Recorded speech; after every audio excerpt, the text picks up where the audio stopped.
Okay, Yes. all right, thank you. I'll now call to order the City County Council meeting for Monday, July 13th, 2020. And we will begin our meeting with a prayer and Pledge of Allegiance led by Councilor Holliday. Councilor Holliday.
Jason, you're up for prayer and pledge. Can you hear us, Jason?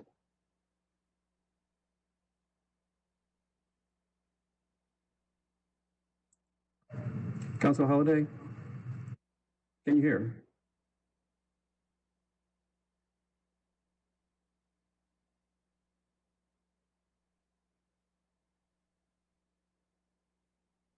Sorry, Councilor Holliday.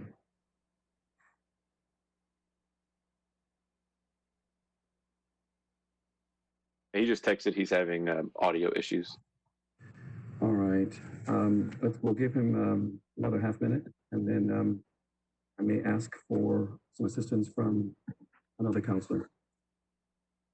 Mr. President? Yes, please. Councilor Holliday may need to log out and log back in, or he may need to call in. All right. Is he trying to call in? That might be helpful. Please suggest it to him.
Councilor Holliday, I tell you what we'll do is we won't worry about it for this particular council meeting. We will ask for you for the next council meeting on August the 10th. And we will ask for Pastor Tim Lindsay, who's here right now, to lead the prayer this evening. So Pastor, would you go ahead?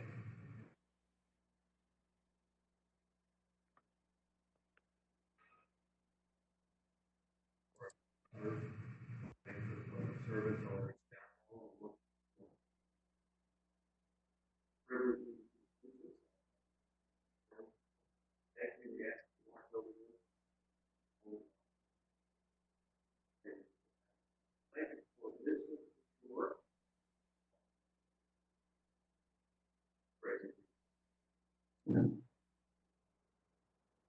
Would you do something? I mean, in the president. Thank you. The flag of America, for which it stands, one America, indivisible, liberty, and justice for all. Thank you. And thank you, Pastor Lindsay. So, councilors, our clerk will now conduct a voice roll call. Councilors, please signify by stating your name and answering present, following the clerk's reading of your name so that we have a clear record of who is in attendance. Madam Clerk, please proceed. Roll call. Thank you, Mr. President. Counselor Adamson, Counselor Adamson is here. Counselor Ane, Counselor Ane, present. Counselor Barth, Barth, present. Counselor Boots, Boots, present. Counselor Brown, Counselor Brown, present. Counselor Carlino, Counselor Carlino, present. Counselor Dilk, Counselor Dilk, present. Counselor Ethan Evans, Counselor Ethan Evans, present. Counselor Jared Evans,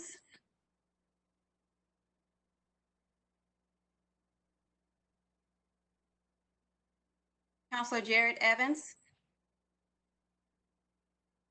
Counselor Graves, Counselor Graves is present. Counselor Gray,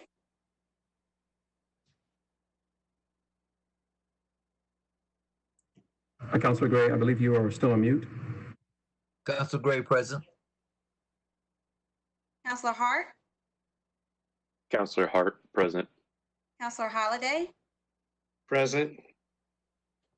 Counselor Jackson, Counselor Jackson, present. Counselor Jones, Counselor Jones, present. Counselor Larison, Counselor Larison, present. Counselor Lewis, Counselor Lewis, present.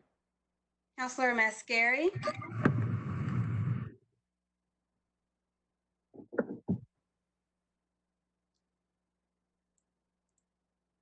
Counselor Mascari,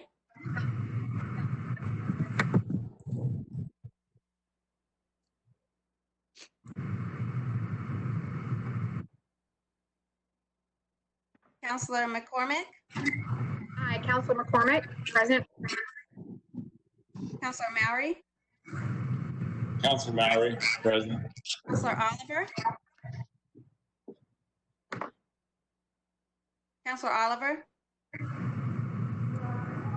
Counselor Osili, Councilor Osili, present.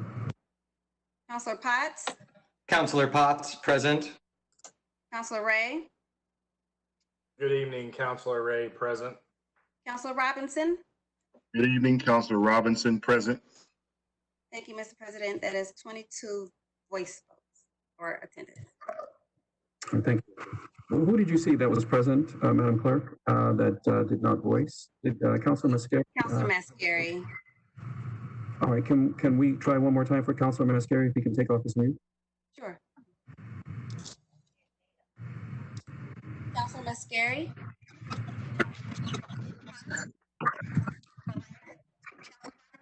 there is audio coming from his computer. Counselor Mascari, All right. Well, thank you. Thank you, Madam Clerk. The next item on our agenda is introduction of guests and visitors. And I'm looking at Jared Evans as well. Did we get anything from Councilor Jared Evans, Madam Clerk?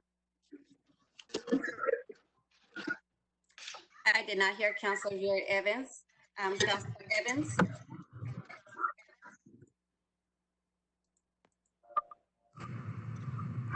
This is Counselor Jared Evans. thank you. Thank you. Yeah, I think so. The next item on our agenda is introduction of guests and visitors.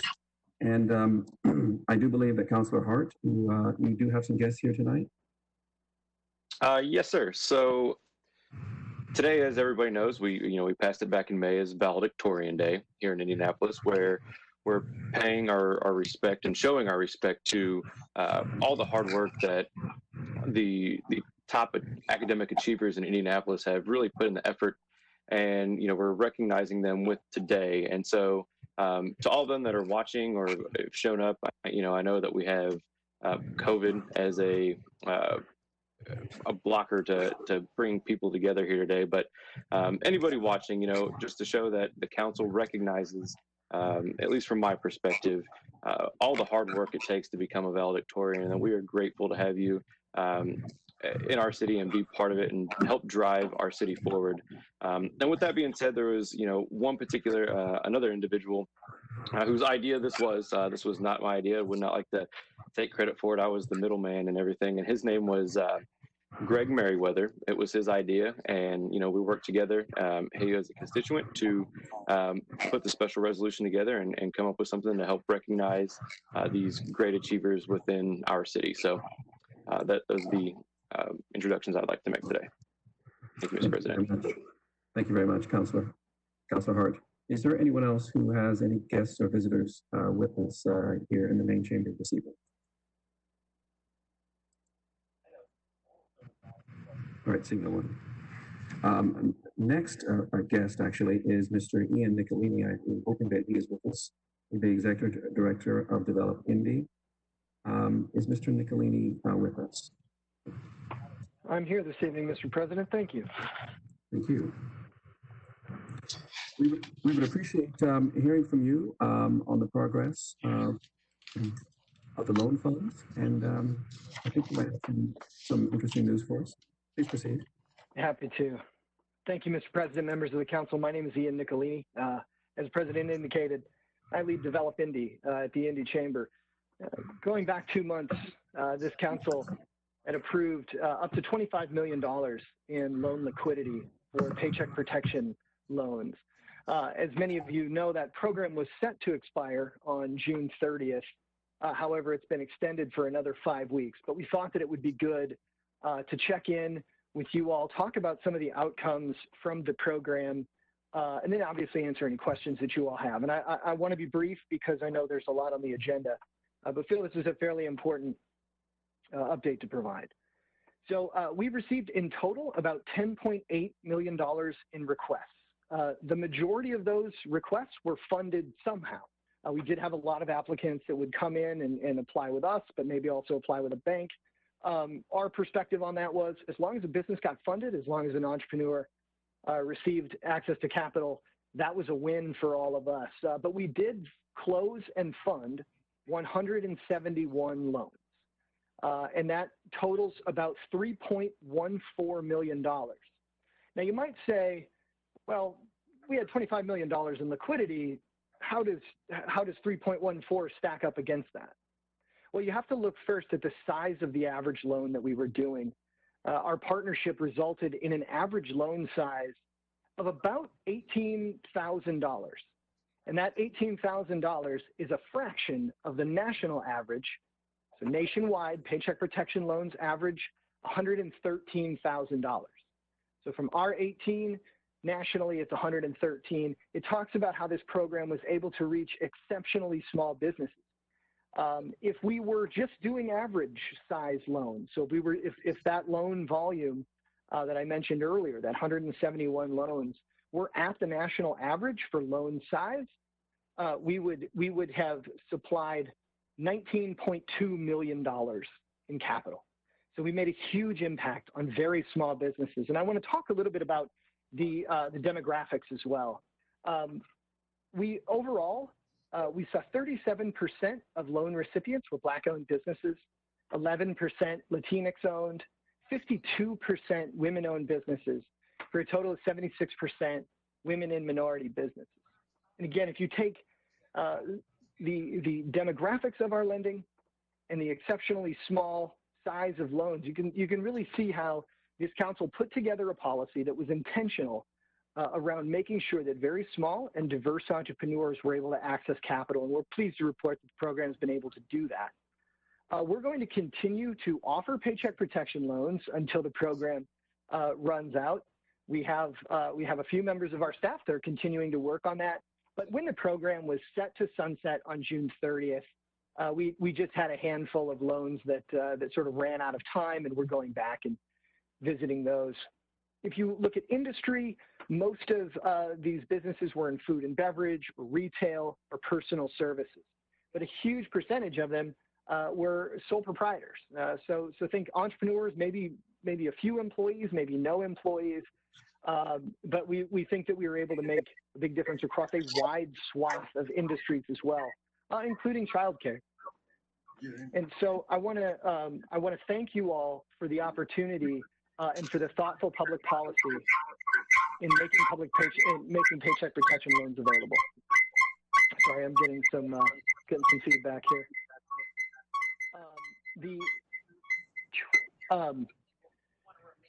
I also want to thank our partners. We've had a number of organizations that have really helped us get the word out. But I want to thank the council, especially for making this public policy and for allowing us to assist a lot of entrepreneurs. I also briefly just want to touch on the city's Ready to Restart grant program, which reimburses businesses for expenditures for personal protective equipment. That application process is open right now. So if you're a Marion County business with fewer than 150 employees, you're eligible for up to $5,000 in reimbursement through the Ready to Restart grant. We have about 3/4 of the initial funding remaining. So we would encourage everybody to get their applications in. It's a simple 3-step process. You can find that at response.indychamber.com/restart grant. And if you're an entrepreneur looking for capital to be able to purchase that equipment and then get reimbursed by the grant, we're working on a couple of partnerships right now. But definitely want to thank a ton of organizations. I want to thank KEFRA, InnoPower, Telemundo, the Indy Black Chamber. Want to thank Indy Black Millennials. Obviously want to thank all of you for sharing information about the program and just helping to get the word out, because we think this is really important to be able to balance loan products, but also with grants as well. So happy to answer any questions, but definitely very thankful for the opportunity to join you all. Thank you, Mr. Nicolini. Do we have any questions from fellow councilors? And everyone, please, if you're not speaking, please mute. Is there anyone with any questions of Mr. Nicolini? All right, Mr. Nicolini, thank you. Mr. President? Yes, is that Mr. Boots? Yes, it is. May I ask a quick question? Please, go ahead. Mr. Nicolini, thanks for administering these programs. I know they're very helpful, and I've had some folks in my area benefit from these. And could you just clarify, when does the window close for the PPP apps, as well as when does the window close for applying for Restart? Thanks, Councilor Boots. The window for applying for paycheck protection is extended for another 3 weeks. So basically the end of July, and then you're also looking at a similar time frame for the Ready to Restart program. Although we're going to look and see just sort of how demand and timing lines up. That Restart grant could be pushed back, but right now that is the end of July. Thank you. Thank you. Just a note from our clerk, Channel 16 is having technical difficulties. So our meeting can be seen on TV2. It's Channel 28 for Comcast, Channel 341 with Spectrum, and Channel 99 with AT&T. Again, Mr. Nicolini, thank you for your presentation this evening. Thank you, sir. Item on our agenda is official communications. Madam Clerk.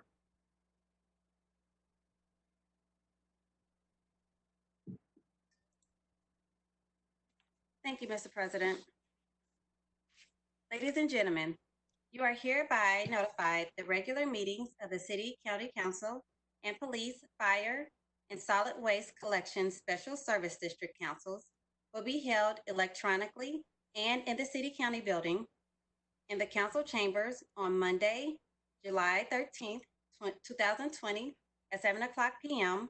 The purposes of such meetings being to conduct any and all business that may come properly before regular meetings of the councils. Sincerely, Bob Osley, President, City County Council. Ladies and gentlemen, pursuant to the laws of the state of Indiana, I cause to be published in the Court and Commercial Record and in the Indianapolis Star on Friday, June 26, 2020, a copy of a notice of public hearing on proposal number 166, 2020, said hearing to be held on Monday, July 13th, 2020 at 7 o'clock p.m. in the Public Assembly Room of the City County Building. Respectfully, Sarita Hughes, Clerk of the City County Council.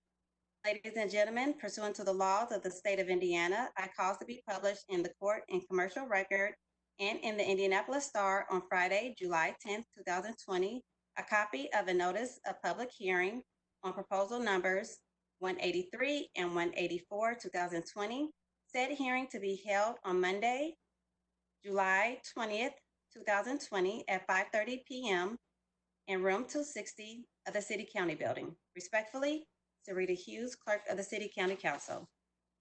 Ladies and gentlemen, I have approved with my signature and delivered this day to the Clerk of the City County Council, Sarita Hughes, the following ordinances. Fiscal Ordinance numbers 8 through 13, General Ordinance numbers 24 through 29, Special Ordinance number 1, General Resolution numbers 7 through 12, Special Resolution numbers 16 through 18. Joseph H. Hoxat, Mayor. Mr. President, this concludes the official communications. Thank you, Madam Clerk. The next item on our agenda is adoption of the agenda.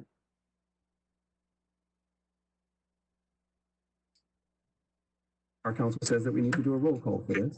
Consent. So my apologies, dear councilors. We will start from the top. Madam Clerk. Councilor Adamson. Consent. Councilor Arnay.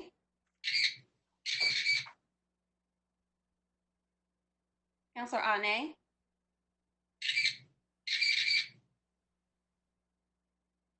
Councilor Barth. Barth, consent. Councilor Boots. Counselor Boots, consent. Councilor Brown. Councilor Brown, consent. Councilor Carlino. Counselor Carlino, consent. Councilor Dilk. Counselor Dilk, consent. Councilor Ethan Evans. Counselor Ethan Evans, consent. Councilor Jared Evans.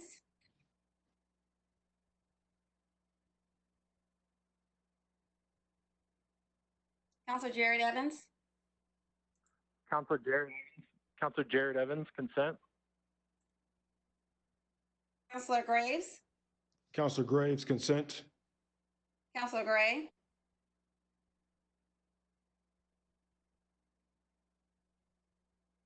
Counselor Gray, consent. Councilor Hart. Counselor Hart, consent. Councilor Holliday.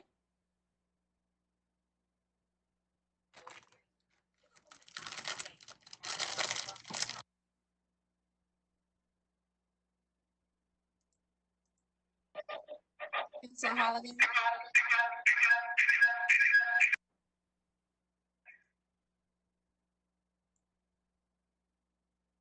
Councilor Jackson. Councilor Jackson, consent. Councilor Jones. Counselor Jones, consent. Councilor Larison.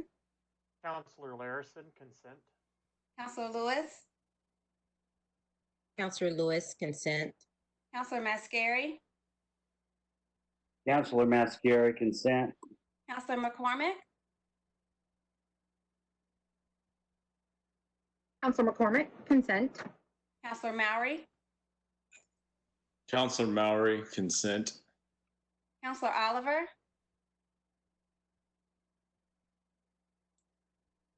Councilor Oliver.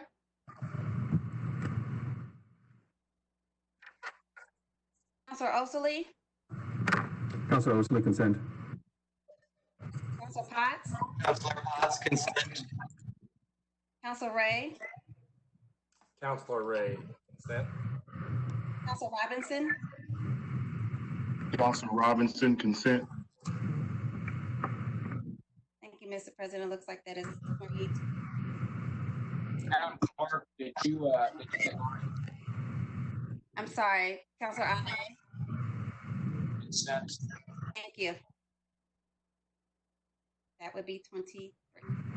Thank you very much, Madam Clerk. The next item on our agenda is approval of journals for June the 8th, 2020.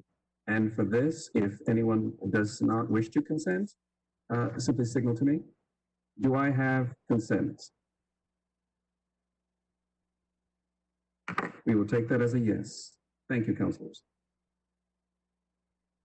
We'll now proceed to presentation of petitions, memorials, special resolutions, and council resolutions.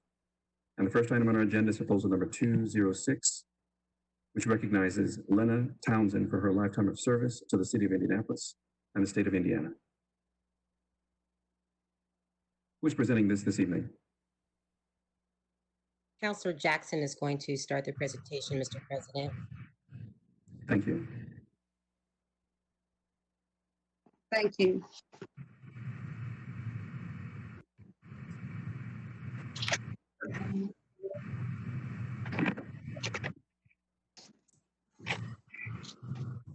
Madam Majority Leader, I'm going to defer. I don't think I have the presentation. Is it in the packet? Because I don't think I have it in front of me.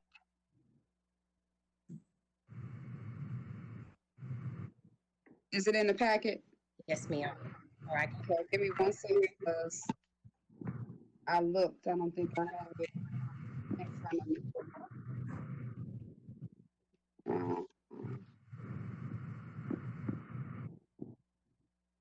Um,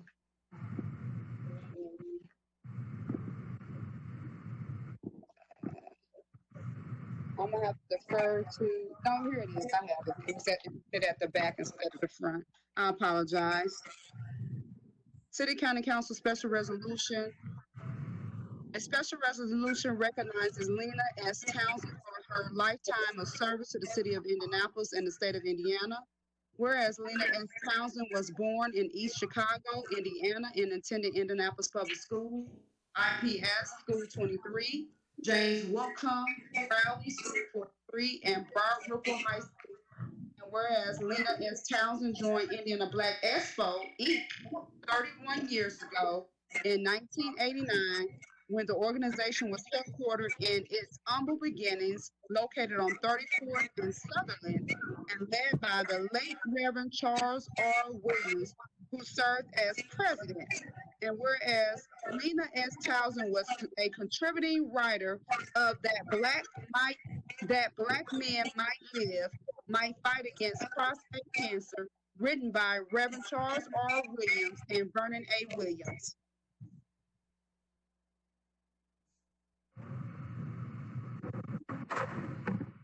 Am I continuing, Madam President, Madam Majority Leader?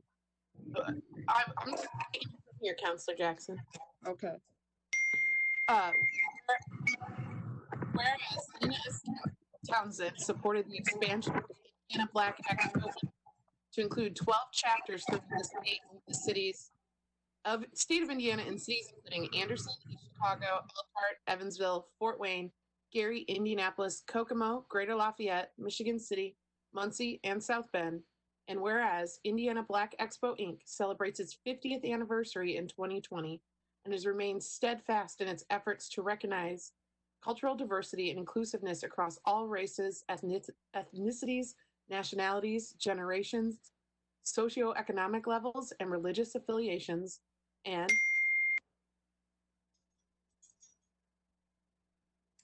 whereas Lena S. Townsend has provided a lifetime of service to the city of Indianapolis and the state of Indiana, elevating awareness of African Americans and spanning administrations ranging from Mayor Bill Hudnut to Joe Hogsett and Governors Robert D. Orr, Evan Bayet, and Aaron Holcomb.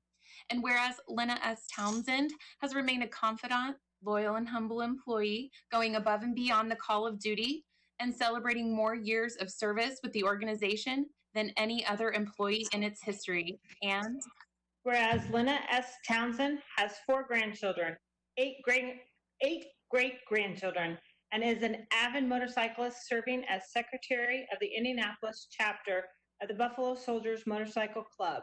Now, therefore, be it resolved by the City County Council of the City of Indianapolis and of Marion County, Indiana.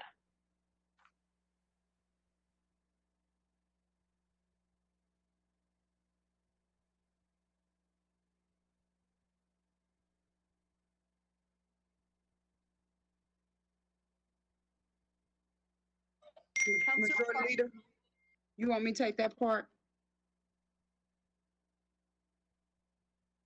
I apologize. I thought I was unmuted and already was reading. I will, hang on just a moment. I apologize. Section 1, the Indianapolis City County Council proudly recognizes and celebrates Lena S. Townsend for her decades of service to the Indiana Black Expo. Section 2, the council congratulates Lena S. Townsend on her many accomplishments to the city of Indianapolis and families in Marion County. Section 3, the mayor is invited to join in this resolution by affixing his signature here too. Section 4, this resolution shall be enforced and effect upon adoption and compliance with IT 36-3-4-14. And Mr. President, I so move. Second. Motion's been properly moved and seconded. All those in favor, please signify by saying aye. Aye. Aye. Any opposed, please say nay. Motion carries. Any additional comments from our speaker? Yeah. Thank you. Councilor, well, hold on a moment, just a moment. Councilor Maury, did you have a comment? Yes, thank you, Mr. President. If it's okay with the sponsors thus far, I actually have had a chance to work with Lena on the 50th Annual Black Expo. I would like to be added as a co-sponsor. Very good. Well, thank you so much. All right, any of the speakers? Thank you, Mr. President. Those of us who are familiar with Indiana Black Expo have grown to love and respect Ms. Lena, and we just wanted to take a moment to give her her flowers now. With your permission, her son is on here with us, and we just want to invite him to say just a couple of words briefly. Very good. Mr. Durrett. Hey, how you doing, everyone? Thank you for allowing me to partake in this meeting. I'm not actually Lena's son. I'm more of her brother than anything. I've known her since I was 2 months old. We, the Buffalo Soldiers of Indianapolis, we love her greatly. She is dedicated. She has a heart as big as the country itself. And there's nothing that she won't do for you. So on behalf of Lena and all her family and her friends and her brothers and sisters of the Buffalo Soldiers, we say thank you to the women of the Indianapolis City Council and the whole council for recognizing our sister in love. Thank you. Thank you so much, Mr. Durant. And congratulations. To Ms. Yes, please. All right. The next item on our agenda is proposal number 198, which calls on city government to convey a message condemning racism and inequality on Indiana Avenue at an appropriate location between its intersection with West Street and its intersection with Acre Street. Who will be taking this on? I got it, Mr. President. Thank you, Councilor Robinson. Thank you, Mr. President. A special resolution calling on city government through the Department of Public Works to paint a message condemning racism and inequality on Indiana Avenue, an appropriate location between its intersection with West Street and its intersection with Acre Street.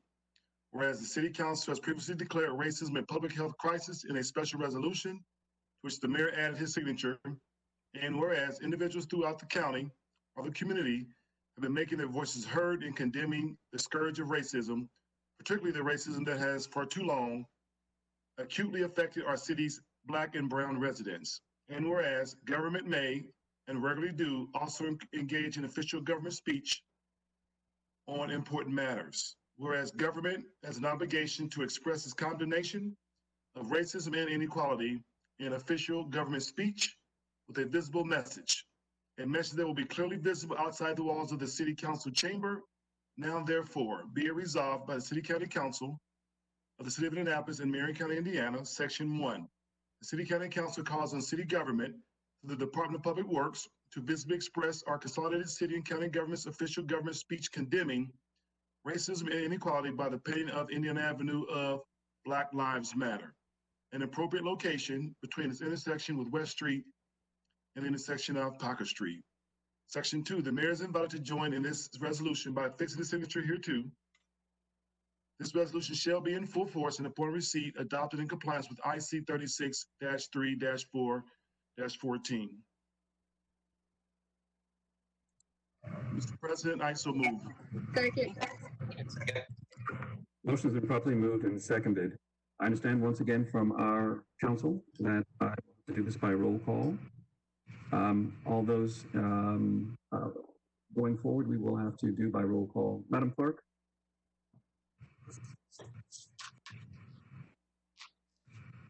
Counselor Adamson, Counselor Adamson, aye. Counselor Ane,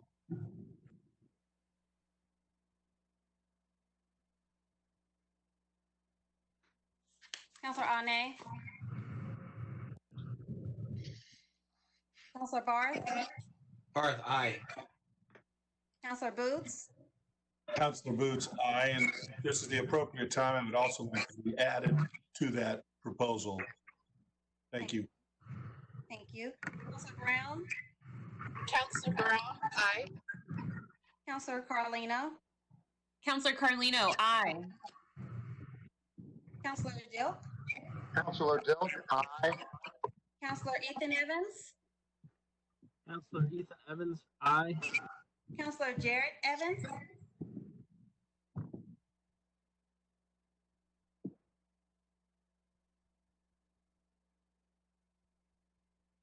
Counselor Jarrett Evans. Okay, Counselor Graves.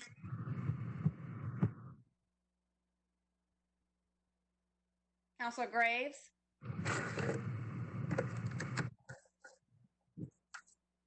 Counselor Gray.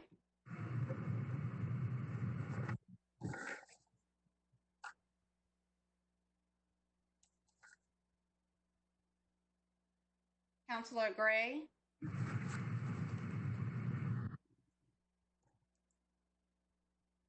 Counselor Hart. Counselor Hart, aye. Counselor Holliday.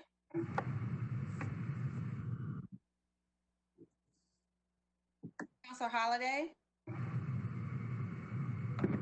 Aye. Thank you. Counselor Jackson. I would like to be added as a co-sponsor as well, and Councilor Jackson is an aye. Thank you. Counselor Jones. Counselor Jones, aye. I would like to add a co-sponsor as well. Thank you. Thank you. Counselor Larison.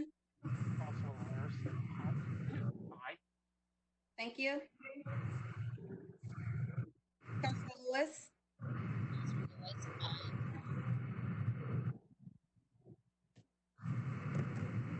Counselor Mascari. Councilor Mascari, aye. Thank you. Counselor McCormick. Hello, Councilor McCormick, aye. And I, as well as others, would like to be added as a co-sponsor. Thank you. Counselor Mowry. Councilor Mowry, could I ask a couple points of clarifications, or just quick, so I understand the same understanding? I'm sorry, could you ask the question again, Councilor Mowry? Just a couple questions, just so I just want to make sure I understand it correctly, the proposal as it stands. Am I okay to ask a couple questions? Sure, please proceed. Thank you. So does this proposal then go forward in a new proposal to give DPW the ability to authorize people to paint on the street, or does this proposal actually give people the authority to then go paint on the street? I just want to make sure I'm clear on it. All right, very good. Just a moment.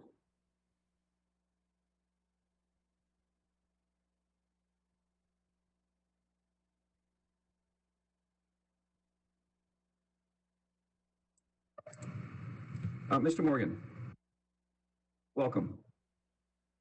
Thank you, Mr. President. So, Councilor Mallory, the answer to your question is this proposal is calling on the city itself to express a message.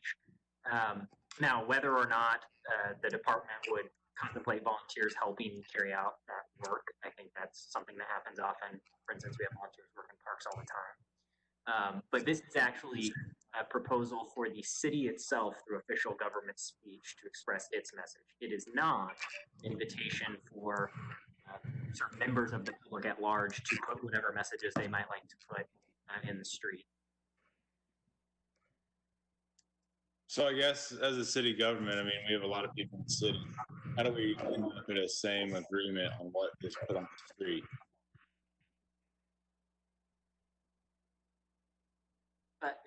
I think this would be an appropriate approach. The same as the council often passes special resolutions, for instance, the one that was passed just a few moments ago, where the council chose to, through official government speech, honor a particular message. In that case, it was honoring the work of a particular person. The council can take the same approach as they're doing here. Sure, I get that. I'm just more so curious because we're talking about painting city streets. And I just want to make sure that it has a proper oversight and that it's not, it's done in good taste. Yeah, I absolutely would not contemplate, at least from my perspective, this sort of action where we're expressing a message on a street itself coming through a process other than one like this, where it would come through the council. So I think hopefully that provides you with some comfort that this body itself would be the oversight. Okay, thank you. I'm a little hesitant on being able to say we can, almost 1 million people in the city, 900,000 people, that we can all come on the same message. But I do agree. I think it's a good thing we're doing here. So, yeah, Councilor Mallory, aye.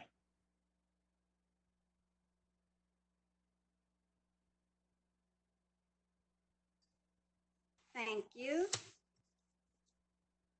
Councillor Oliver? Oliver, yes. Councillor Osley? Councillor Osley, aye. Councillor Potts? Councilor Potts, aye. Thank you. Councillor Ray?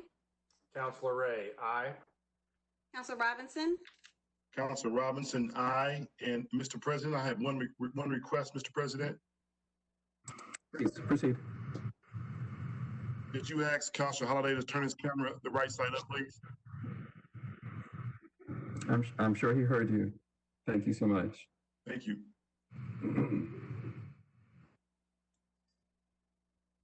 President Osley, that Very good. I wanted to make sure that in addition to Councilors Jones, McCormick, and Jackson, who've asked to be added as co-sponsors, also who asked to be added as co-sponsors was Sperry, Boots, and Ray. So thank you all. The next item on our agenda is an introduction of proposals. Madam Clerk.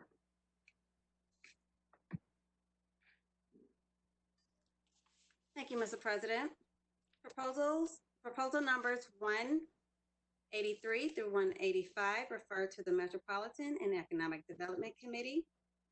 Proposal number 183, introduced by Councilor Potts, amends the declaratory resolution as amended, which established the Glendale redevelopment area and approves a development plan for said area by removing certain parcels of property from the allocation area in connection with a proposal creation of a new Glendale 2 TIF allocation area.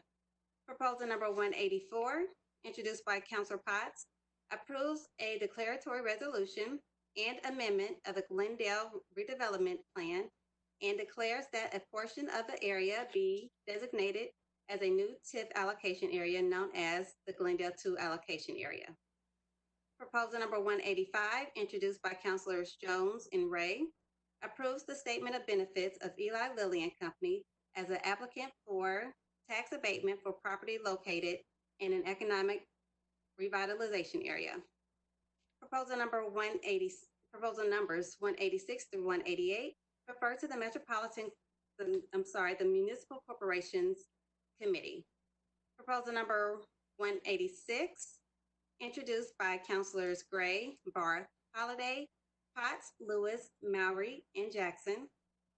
Approves the issuance of general obligation bonds in an aggregate principal amount not to exceed $5,350,000 to procure funding for one, the Center for Black Literature and Culture digital project; two, the renovation and update of all or a portion of the existing learning curve at the Central Library; three, facility renovations and updates to several facilities operated by the public library; number four, the acquisition of equipment, furniture, and collection materials for use in one or more facilities; and five, other facility improvements and cost of insurance. Proposal number 187, introduced by Councilors Gray, Barth, Holliday, Potts, Lewis, Mowry, and Jackson, approves the appropriation of proceeds and investment earnings of the Indianapolis-Marion County Public Library general obligation bonds in an original aggregate principal amount not to exceed $5,350,000 for the purpose of financing all or any portion of the 2020 multifamily renovation and equipment acquisition project. Proposal number 188, introduced by Councilor Gray, approves the issuance of local income tax revenue bonds of the Indianapolis Public Transportation Corporation, Indigo, to provide funds to pay the cost of certain public transportation projects within the city and county, and pledges local income tax revenues for public transportation projects in the county public transportation fund to the payment of said bonds. Proposal numbers 189 through 195 refer to the Public Works Committee. Proposal number 189, introduced by Councilor Adamson, establishes the interest in purchasing specified land at 445 South Rule Street, owned by Chris H., Gary L., and Tyler Hammerling, for the construction of a public works project. Proposal number 190, introduced by Councilor Adamson, establishes the interest in purchasing specified land at 2720 Southeastern Avenue, owned by Alfonso Tellez, for the construction of a public works project. Proposal number 191, introduced by Councilor Adamson, establishes the interest in purchasing specified land at 441 South Rule Street, owned by JL Capital Holdings, principal member Jeremy Tucker, for the construction of a public works project.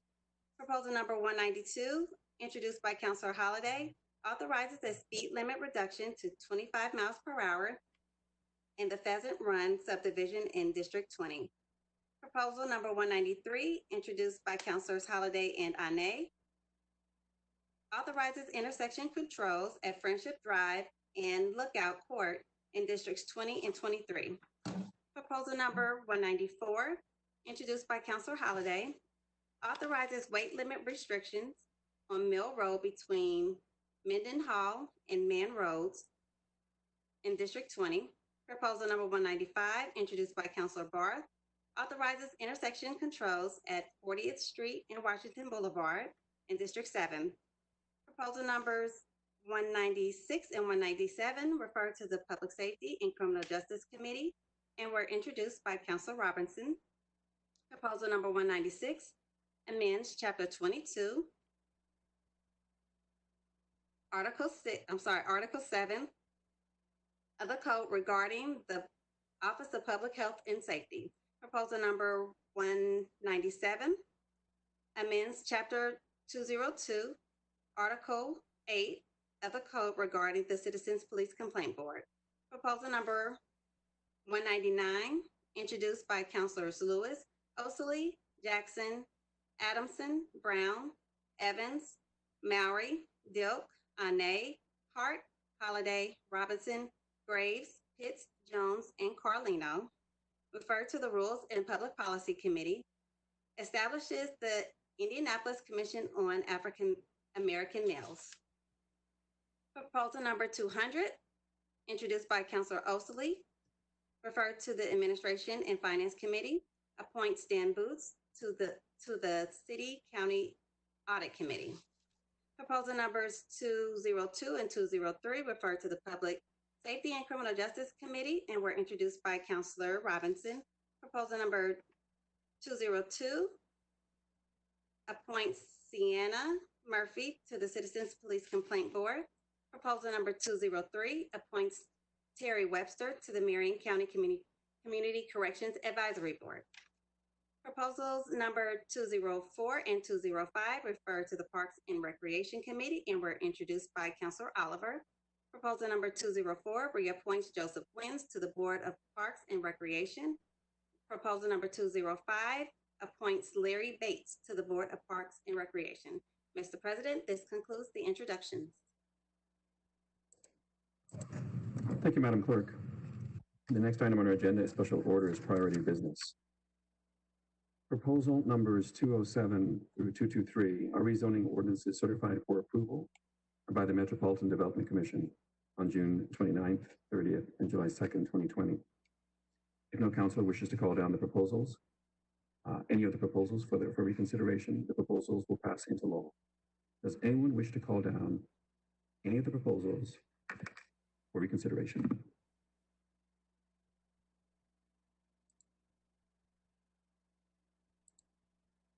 All right, I've seen none. If there is one, please signify by voice. The proposals now pass into law. Proposal numbers 224 through 225 are rezoning ordinances certified for denial by the Metropolitan Development Commission on June 29th, 2020. If no councilor wishes to call down either of these proposals for public hearing, the Commission's recommendation for denial will stand.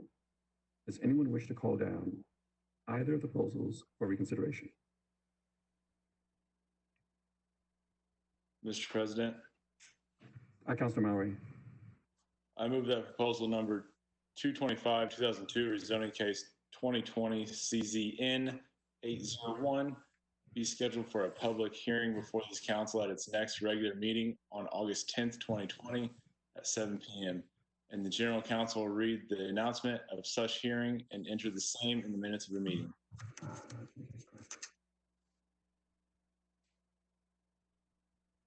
Is there a second? Second. Very good. All right, we will have to do a roll call vote. The motion's been moved and seconded. Madam Clerk.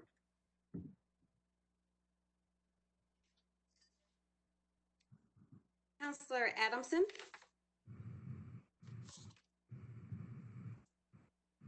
Councilor Adamson. Councilor Ane. Counselor Ane, aye. Councilor Barth. Barth, aye. Councilor Boots. Councilor Boots, aye. Councilor Brown. Councilor Brown, aye. Councilor Carlino. Councilor Carlino, aye. Councilor Dilk. Counselor Dilk, aye. Councilor Ethan Evans. Councilor Ethan Evans, aye. Councilor Jared Evans.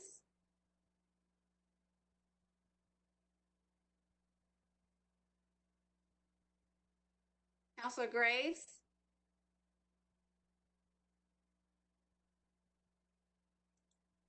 Councilor Graves.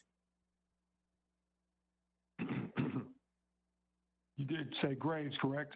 Yes, Thank you. Aye. thank you. Councilor Gray.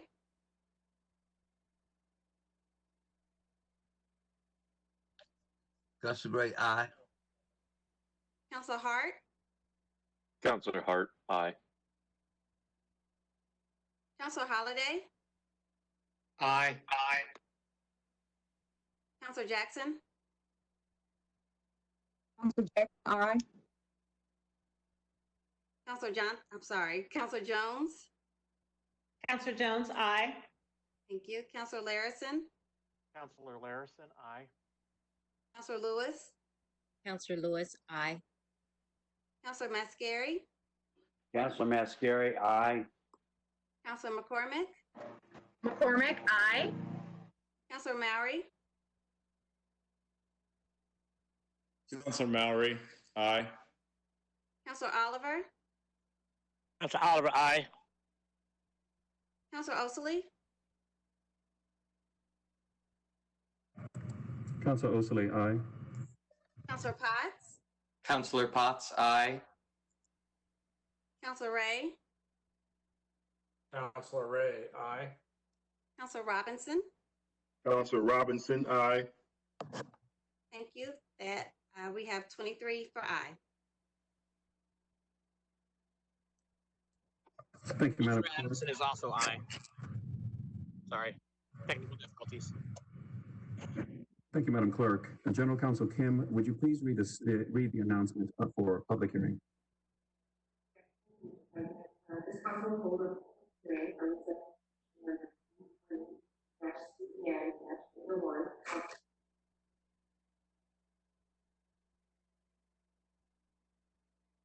Mr. President, Councilor is muted. She's muted.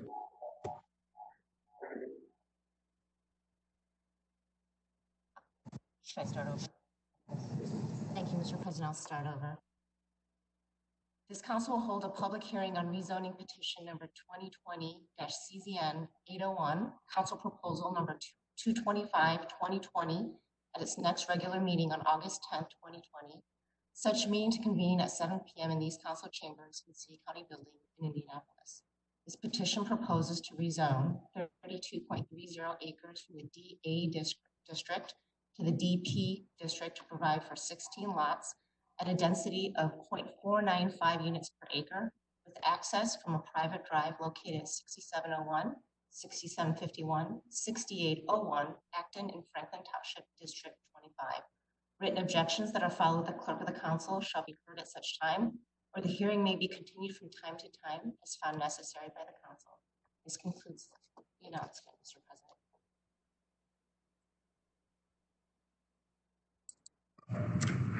Thank you, Council Kim. With no further motions, then recommendation for proposal number 224-2020 is upheld and the rezoning is denied. So, Special Orders Public Hearing.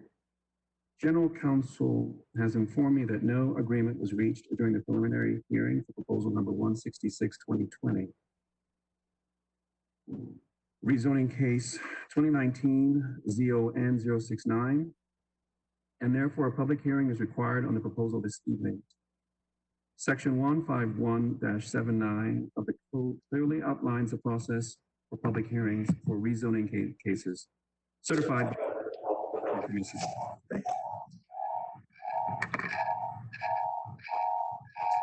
Councilors would not mind, thank you. All councilors should have received a copy of those guidelines as well as an outline of the schedule last Friday via email, and we will adhere closely to those guidelines and time limits. Councilor Mowry, in whose district the rezoning is located, hold the matter out for a hearing at our June the 8th meeting. As pursuant to our rules, I will call on Councilor Mowry for an opening statement. Councilor Mowry.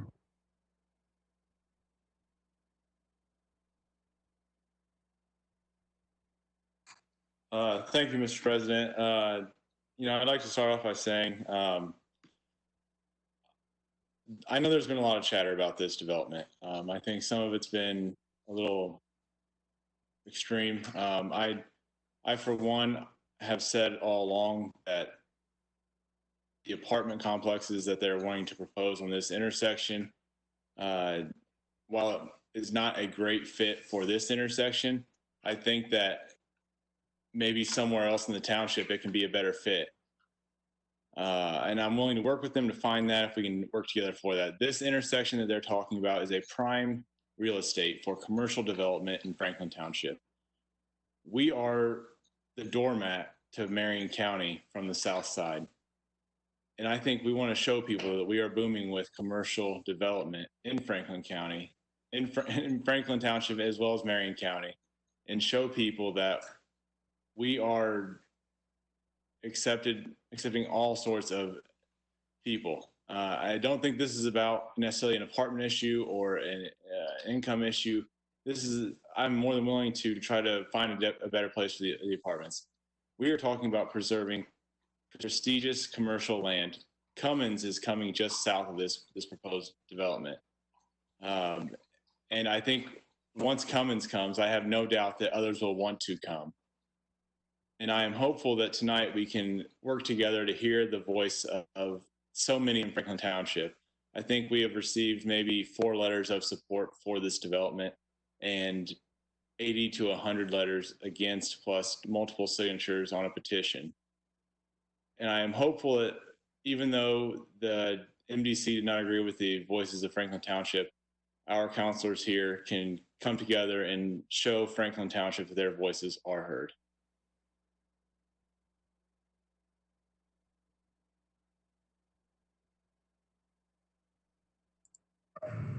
Thank you, Councilor Mowry. I'm now calling the petitioners to state their case. Please keep in mind that you have 20 minutes total for your presentation, regardless of how many speakers participate. You may choose to not use the full 20 minutes or to save a portion of it for rebuttal. Our clerk will keep track of the time, and a buzzer will sound when your time is up. If you do not use a portion of your time, our clerk will record the amount you have remaining for rebuttal. Mr. Tui.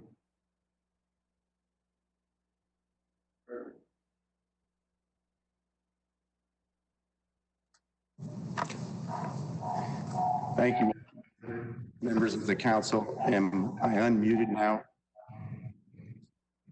You can hear me.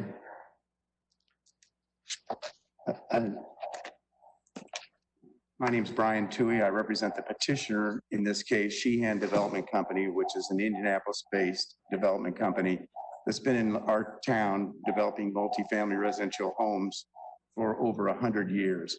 And here with me tonight are Patrick Adams, John Muller, John Quinn, and Tim Christensen, all of who are affiliated with this petitioner. We have prepared a PowerPoint slide, which I hope you can see on the WebEx, and I would ask to go to the next slide, please. Thank you. Members of the council, this is a very unusual, critical site.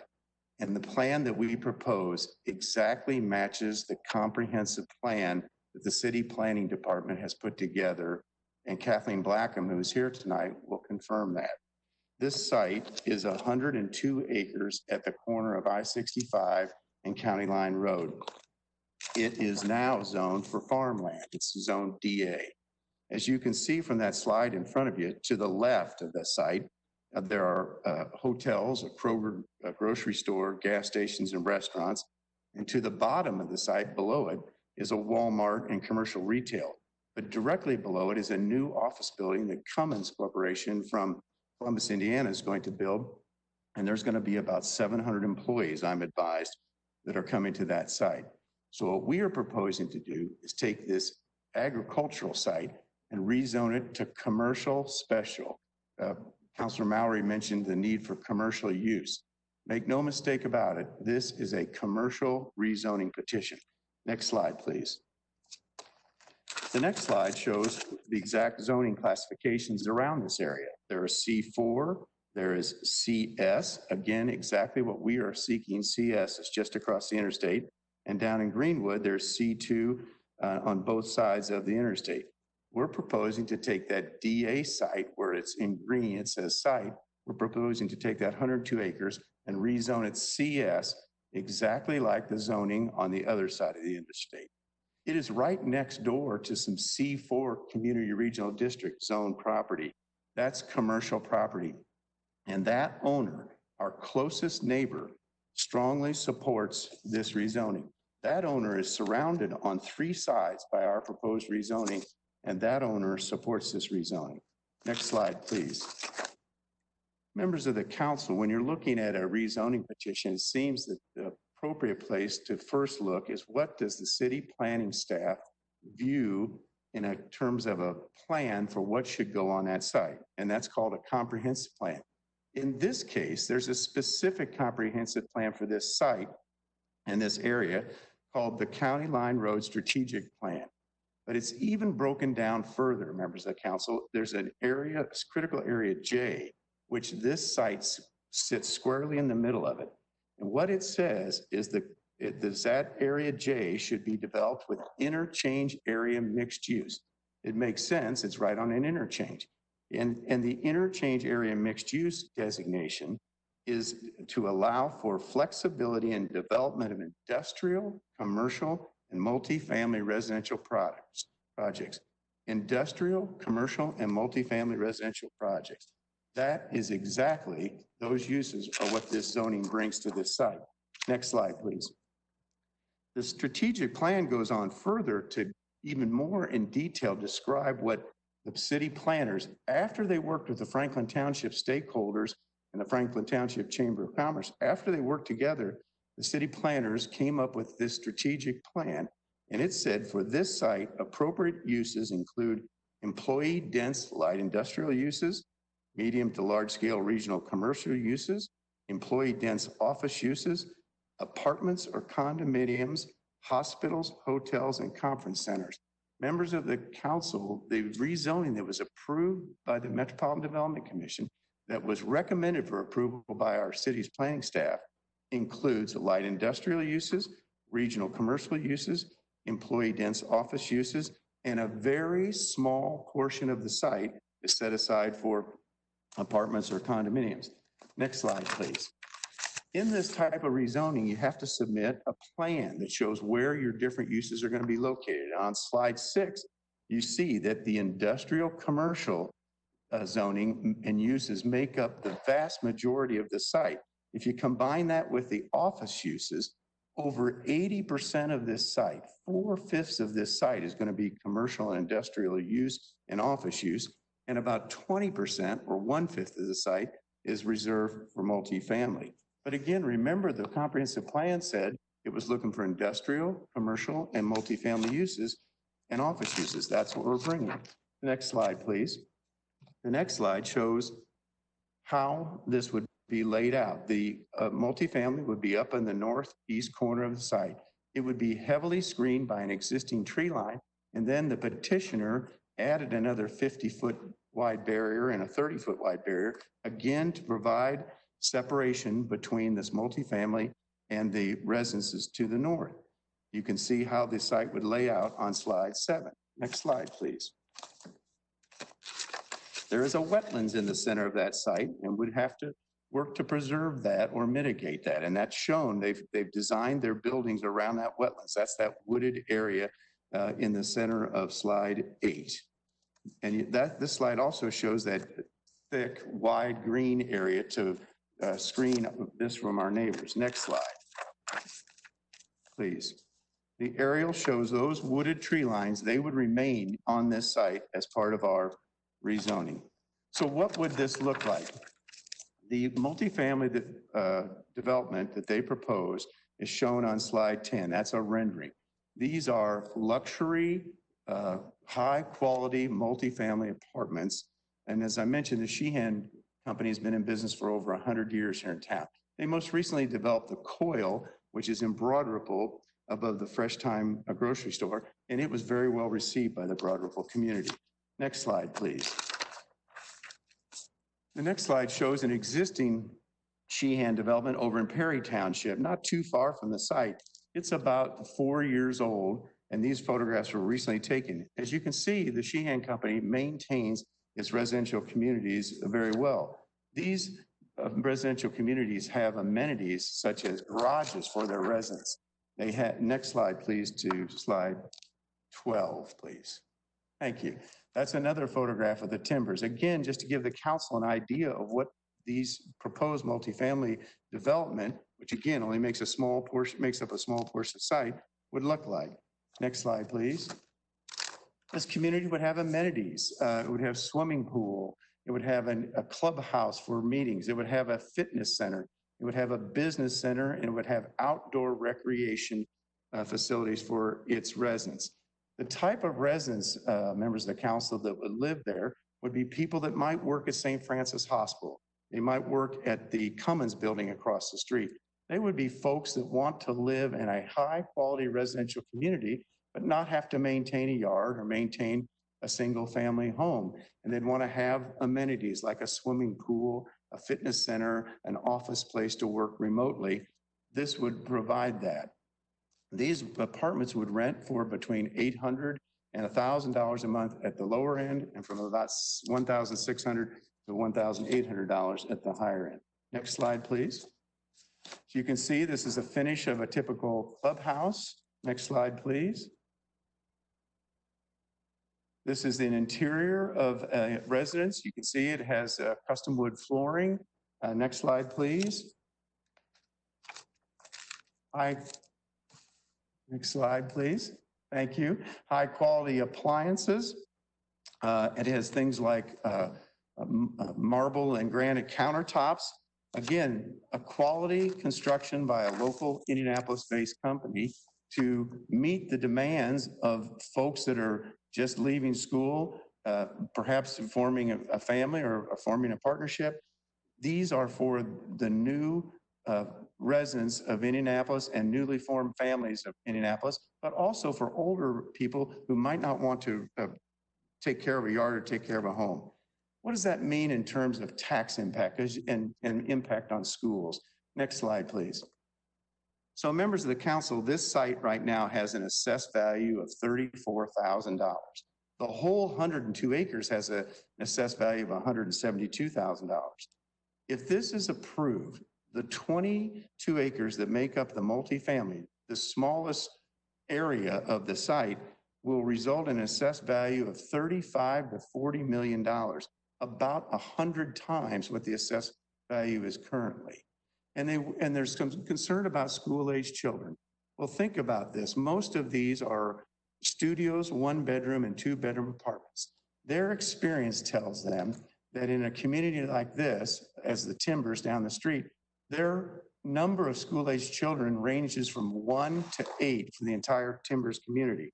That is not a significant number of school-age children for a community that will generate $35 to $40 million in tax base on a site that now has an assessed value of $34,000. Next slide, please. The traffic is always an issue. And so the city asked us to hire a traffic engineer. We hired A&F Engineering. They examined this proposed use with all of the commercial, all of the industrial, and the multifamily. In fact, they added in more multifamily than is going to be built. And they concluded in a traffic report that was submitted to staff that all surrounding intersections would work at and continue to function at acceptable levels of service. Please go to slide 20. Thank you. Members of the council, the petitioner met with staff on several occasions, and the staff asked the petitioner to position the uses on the site as I've shown you in those aerial photographs. They wanted us to put the industrial commercial near the interstate. They wanted to put the office over on Arlington Road. They wanted to put the multifamily up in the northeast corner of the site. The petitioner agreed to all of staff's requests. In addition, the staff asked the petitioner to exclude unsavory uses, the adult bookstores, the massage parlors, things like that. The petitioner agreed to prohibit and make a covenant with this real estate that those objectionable uses would not be included. So the staff in its report concluded that the traffic concerns were met. The staff concluded that the comprehensive plan recommended interchange area mixed use. And this is exactly what this rezoning would provide, a mixed use interchange uses of industrial, commercial, and multifamily. The staff recommended approval of this project. We had a hearing before the Metropolitan Development Commission, and they also approved the rezoning of this case. Next slide, please. So again, members of the council, you can see the comprehensive plan called for interchange mixed-use designation. And the zoning that we selected after meeting with staff was commercial special, because commercial special would allow the 3 and 4 uses, the 4 uses that the comprehensive plan asked for. The comprehensive plan thought this site was right for industrial, commercial, office, and multifamily. That's exactly what this site plan shows, and that's exactly what the petitioner proposes to develop. Next slide, please. Again, the strategic plan, which is the comprehensive plan for this area, it recommends employee-dense light industrial uses. That's on our plan. It recommends medium to large-scale regional commercial uses. That's on our plan. And recommends employee-dense office uses. That's on our plan. And apartments and condominiums. It also recommends hospitals, hotels, and conference centers. All of those uses, members of the commission, are permitted under the proposed CS rezoning. But even more so, if you look at the entire strategic plan, the comprehensive plan, the Marion County Planning staff worked with the Franklin Township Chamber of Commerce Economic Development Committee, and they had input in putting together that plan. And the chamber said in its vision for this area, the area of Franklin Township, they said there should be nice apartments, but no single-family residential development in the immediate proximity to the interchange. And that's what we've done. It's not, the multifamily is away from the interchange. Next slide, please. That's the slide that references the determination of the Franklin Township Chamber of Commerce. They said nice apartments should go into this area. Next slide. Councilor Mowry mentioned letters of support. Our closest neighbor, he's surrounded on 3 sides, that owner, the East County Line Partners, they're surrounded on 3 sides by our development. They strongly support this rezoning and a new development. Next slide, please. This land has been owned by these 2 families for over 50 years. And Jerry O'Connor, as a representative of the family, writes that this use and this rezoning will undoubtedly increase the tax revenue for the city and the township, and it is very consistent with the long-range plan formulated by the township. He encourages you to approve the rezoning. In summary, last slide, please. Members of the council, we respectfully ask you to vote no to the proposal to overturn the MDC's approval of this zoning. And the reason why, in summary, is that the proposed rezoning and all the uses allowed under the CS zoning, they exactly meet the land use recommendations of the strategic plan. It's a well-planned mix of uses, commercial, industrial, and office. There's not a traffic issue. The planning staff recommends approval. The Metropolitan Development Commission approved this rezoning. And approximately 80% of the site will be developed with commercial industrial uses, and only approximately 20% of the site is residential. We respectfully request that you vote no to overturn this zoning, and thank you very much for hearing our case in these extraordinary times. Thank you, Mr. Tui. We'll now on the remonstrators to state their case.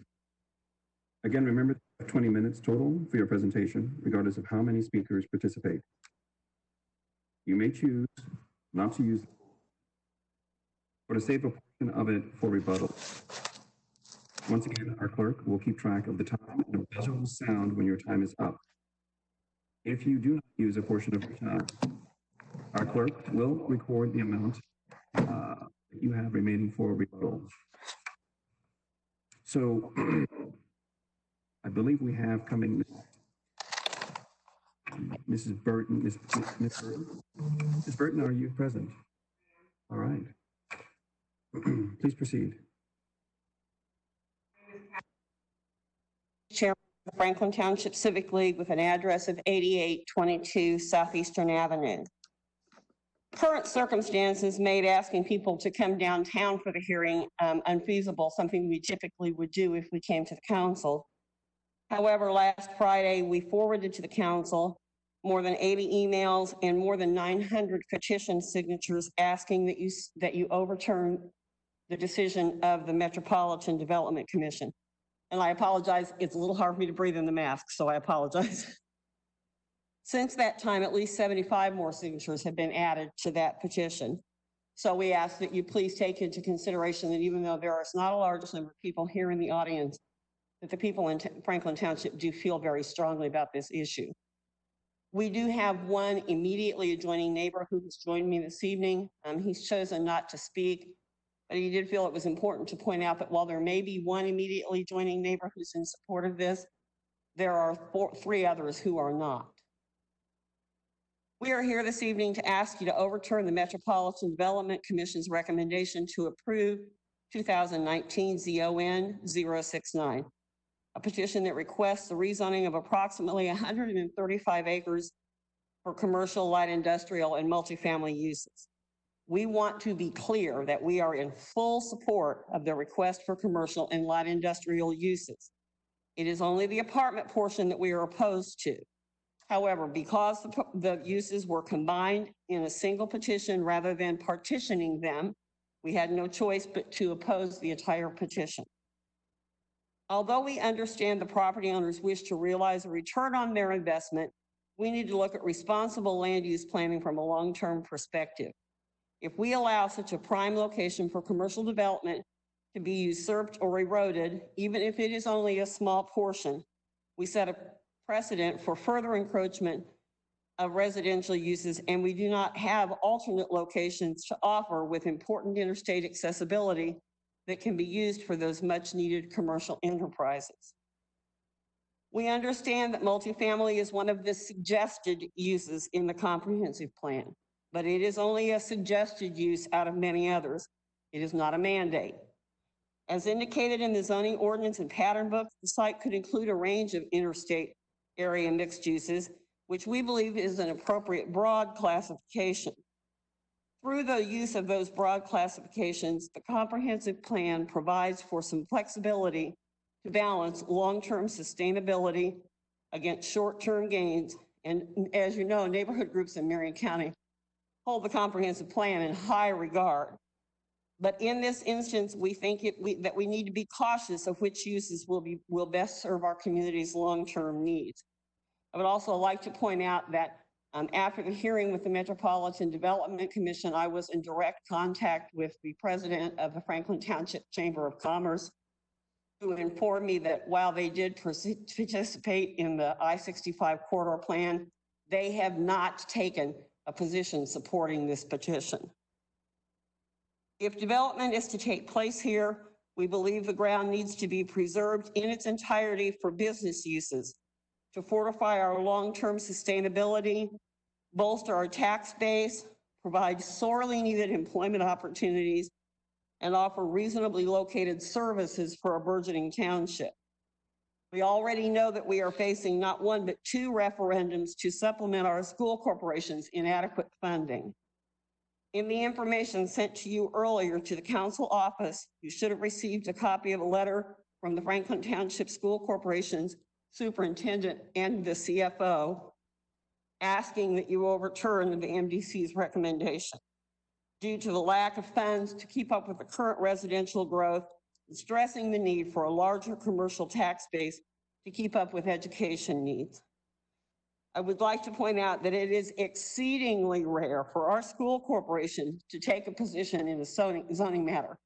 This is only the third time that I know of in 30 years that they have done so. The fact that the school sent this letter is a signal of what dire straits our school corporation is in.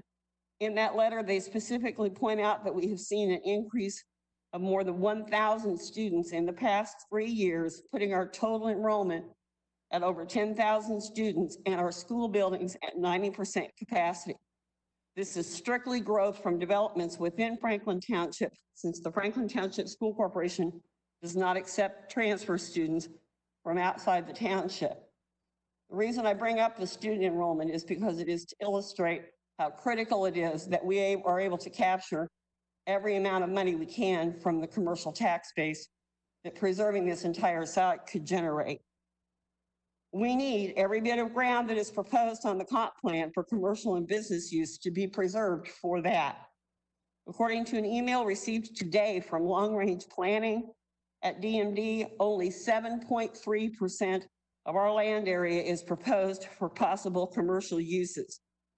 To give up even 19.5 acres for residential use, although I'm confused because Mr. Toohey referenced 22 acres, so I'm not sure which it is. That may seem a small amount of ground, but it is a big deal to us. The County Line Road, Emerson Avenue, Arlington Avenue area has one of the last interstate exchanges in the county with substantial ground that could be truly viable for large-scale commercial uses.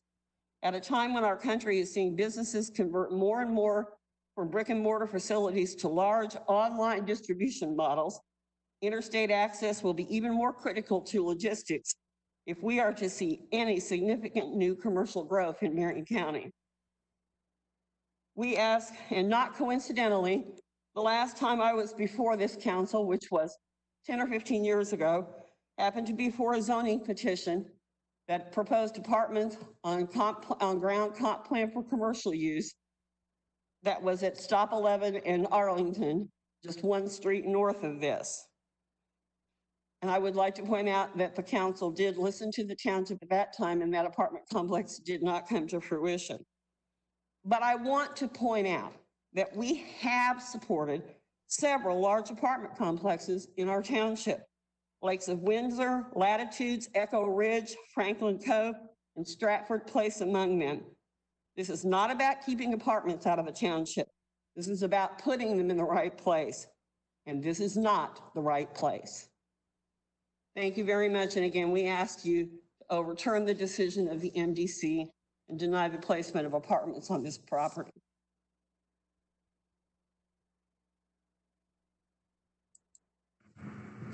Thank you, Ms. Burton. Madam Clerk, would you give me the amount of time remaining from both the petitioner and the remonstrator? Sure, the petitioner has 4 minutes left and the remonstrator has 12.5 minutes left. All right, thank you. This rezoning matter was advertised for a public hearing, and I will now call on anyone in attendance who is not associated in any way with either the remonstrator or petitioner for public comment. If you have submitted a letter or email or signed a petition for either the remonstrator or petitioner, or if you are a neighborhood resident who has already been represented by a chosen spokesperson, your comments would have to be included in the remaining time allotted for rebuttal. Comments are limited to 2 minutes per individual, and once again, our clerk will be setting the timer so that you will know when your time is up. Please be respectful of the time and conclude your comments when you hear the buzzer. We'll begin by checking in with Clerk Hughes for any comments provided by anyone watching online. Madam Clerk, do we have any comments submitted online? Mr. President, we do not have any comments. Thank you. We will now call for additional public testimony from anyone attending this evening in the chamber. Is there anyone present?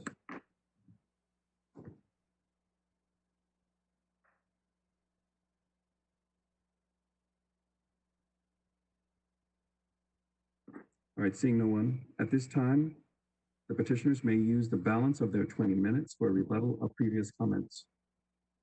Madam Clerk, can you remind the petitioner of the time that they have remaining? Mr. President, the petitioner has 4 minutes remaining. Thank you. Mr. Toohey? Thank you, Mr. Chairman, Mr. President. Can you hear me? Yes. Thank you. Members of the council, let's go back to slide 4, please, if we can. Ms. Burton, who I have great respect for, mentioned that this was a site that wasn't appropriate for apartments and that she did not want this done in a piecemeal fashion. Members of the council, that is exactly what we've avoided here with this zoning. We have not done this in a piecemeal fashion. And the comprehensive plan says that large-scale developments are recommended for the interchange area. And the interchange area with the mixed-use designation calls for flexibility in development of industrial, commercial, and multifamily residential projects. That is exactly what this rezoning, this CS rezoning, brings to that site. It brings a comprehensive plan, a well-thought-out plan for a large area, about 102 acres, and it includes all the uses that the strategic plan called for and had a vision for. The Franklin Township Chamber of Commerce Economic Development Committee, that's a quote from the plan that I read a minute ago. They called for nice apartments, but no single-family residential development. At the time the plan was put together, they thought apartments were a good idea. The other comment was that this isn't the right site. Well, members of the council, if we could go to slide 21, I would appreciate it, please.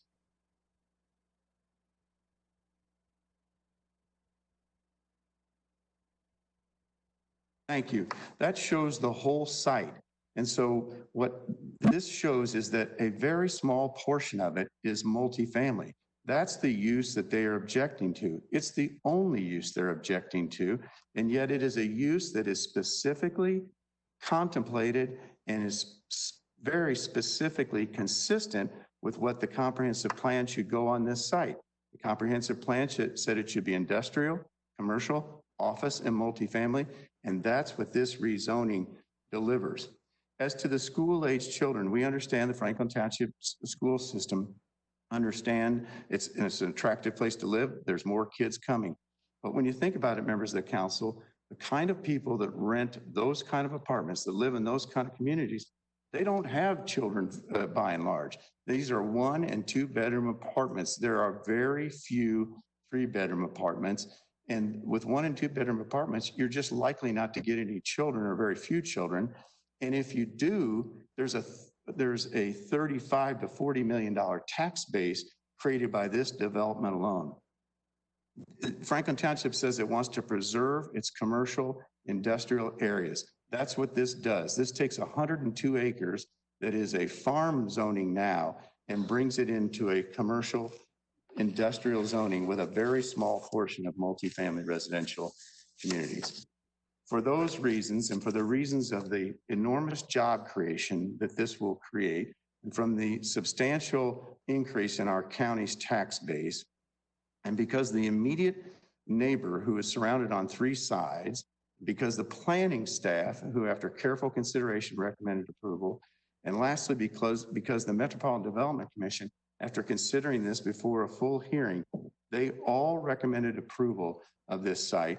And we would respectfully ask that you vote no and not overturn the Metropolitan Development Commission's approval of this rezoning. Thank you very much again for your time this evening. Thank you, Mr. Tui. I'll now call the demonstrators to use the balance of their 20 minutes for rebuttal.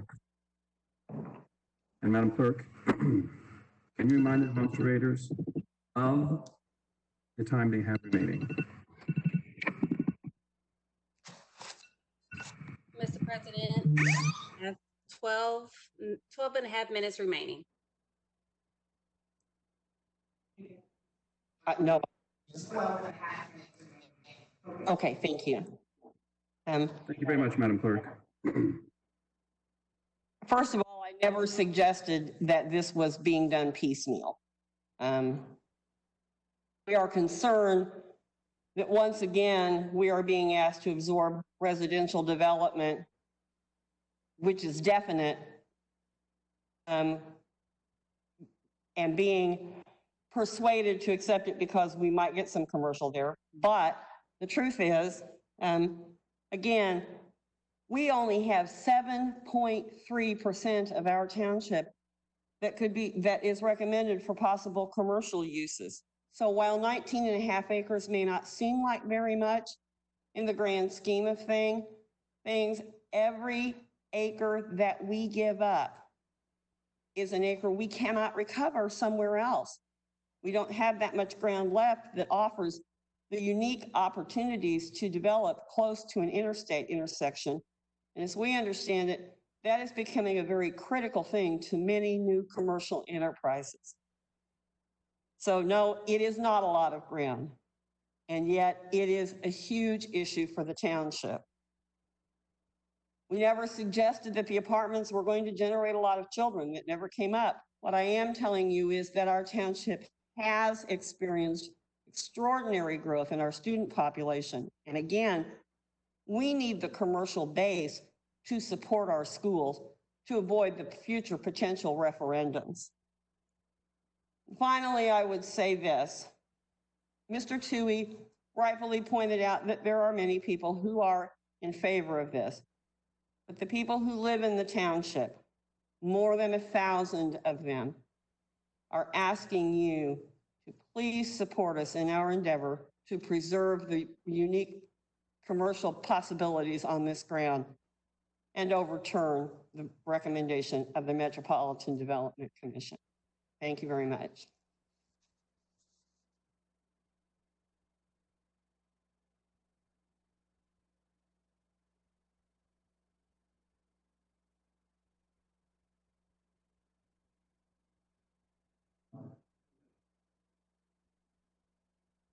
Mr. President, you're muted.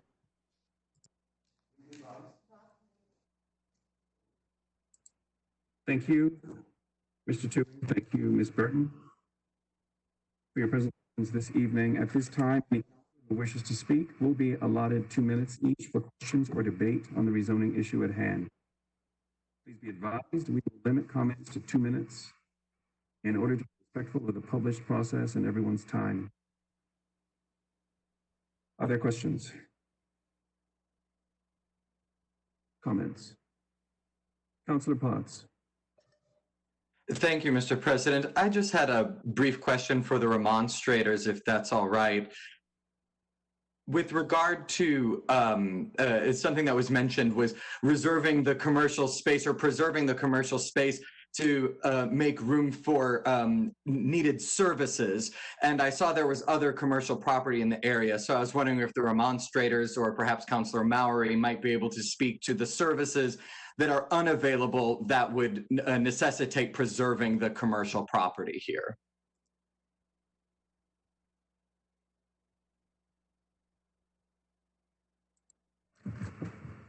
Ms. Burton, did you hear the question?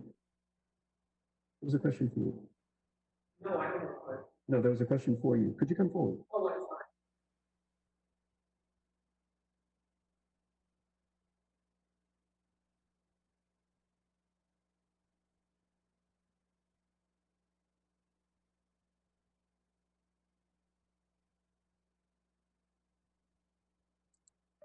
fine. Councillor Potts, my apologies. Would you be able to repeat the question for the remonstrator? Of course. Thank you, Mr. President.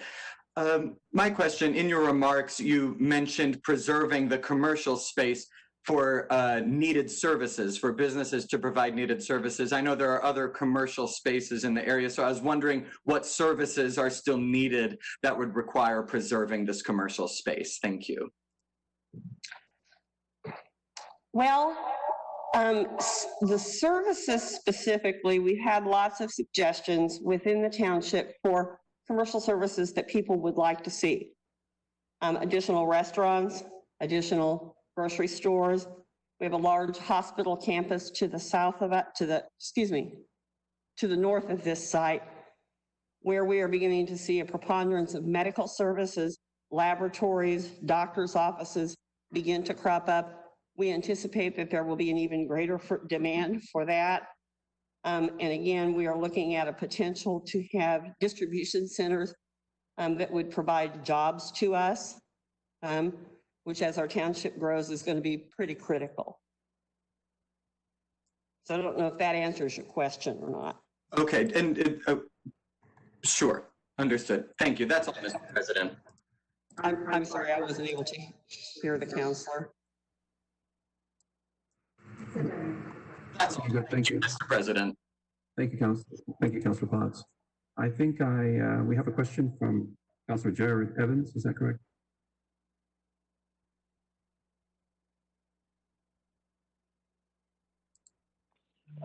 No, Mr. President, I didn't have any questions.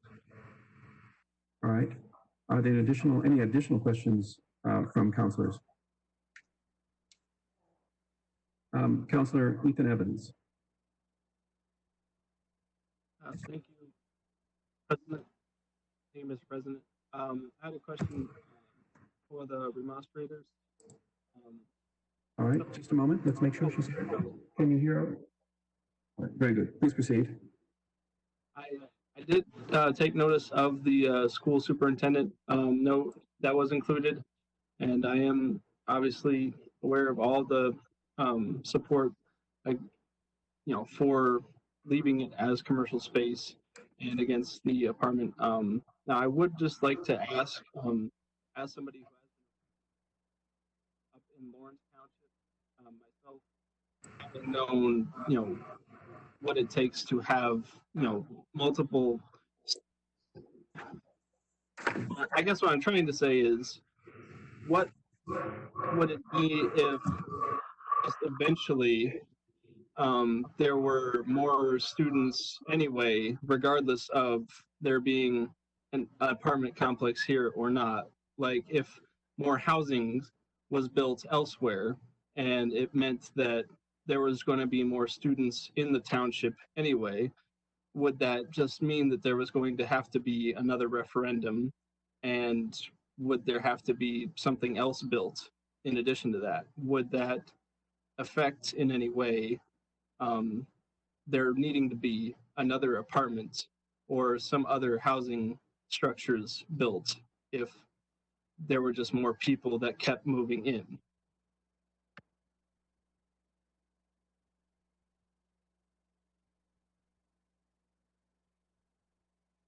Quite sure how to answer what you're asking.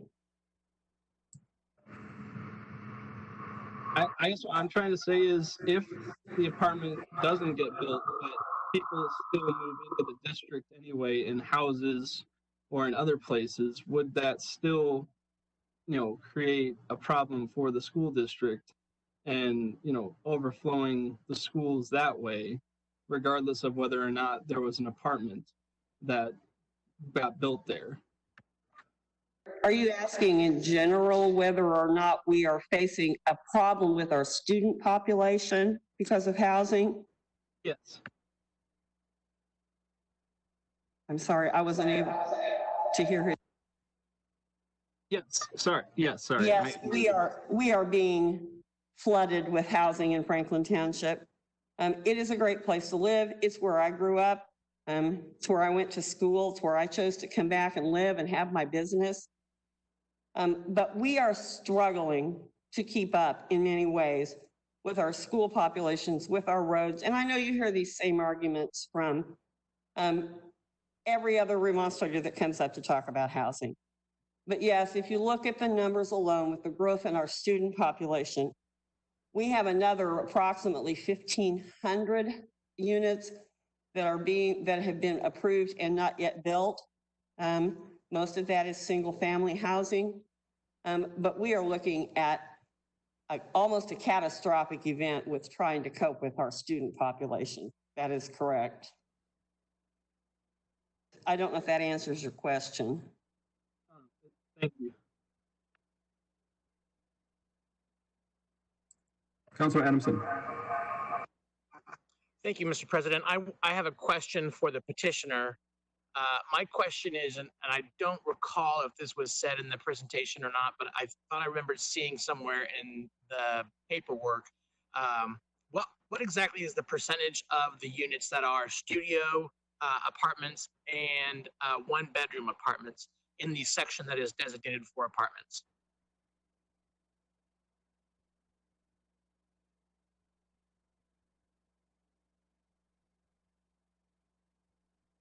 Counselor, can you hear me?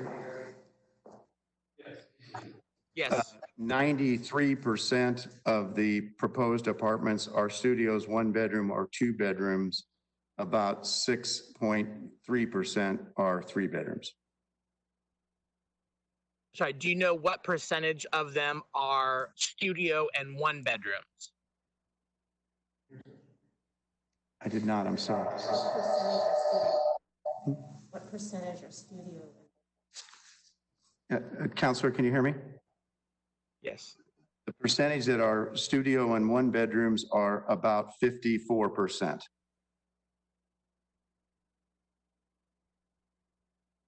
Thank you. And how many units total are there again? Now there are 320. Originally there was 384 and we reduced it by 64 units. Okay. Thank you. Thank you.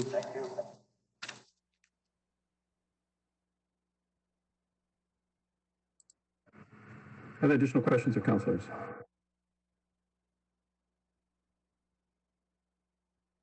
Mr. President, may I ask a question? Please, Councilor Booth. This is a question for the remonstrators. If Ms. Burton could come back to the podium.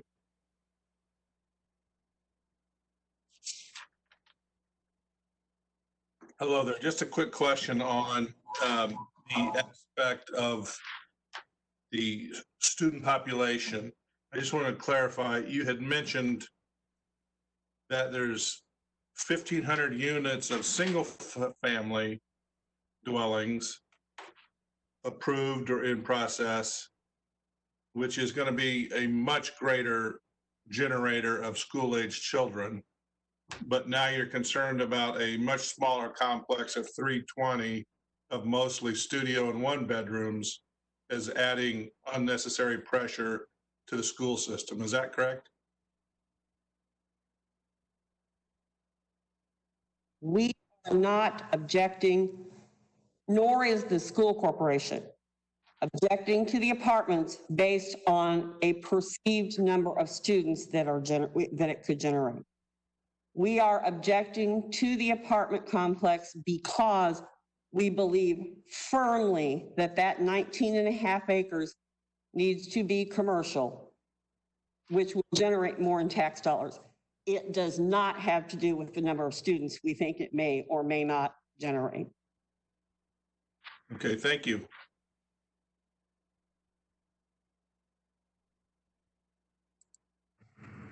Any additional comments from councilors?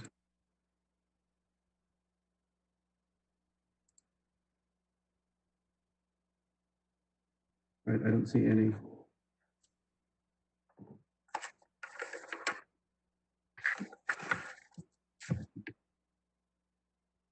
So at this time, I'll again call on the district councilor, Councilor Mowry, for closing comments, up to 5 minutes, and a motion on the zoning issue. Thank you, Mr. President. I think I'd like to reiterate the last fact that was just stated, is that we are not opposing it because of the amount of students that can come into the township. As I said earlier, I am open to trying to find somewhere else for this development to go. I would hardly be open to a negotiation where this apartment complex that is on the higher end to dispel any rumors that may have been going around prior about it being against low-income housing. I would like to say that we are welcoming the opportunity for a high-income apartment complex to come into the Franklin Township area. And I would welcome them to work with me to try to find some other place for this. What we're looking at right now is the doormat to Indianapolis from the south side. And I think that with Cummins, like they said, coming in, we are looking at an opportunity to grow a commercial area beyond what we thought prior to Cummins coming. That corner right there on the Johnson County side has been 3 different developments until it got this, including this actual apartment proposal from what I was told from the petitioner. Went there first, and they did not want to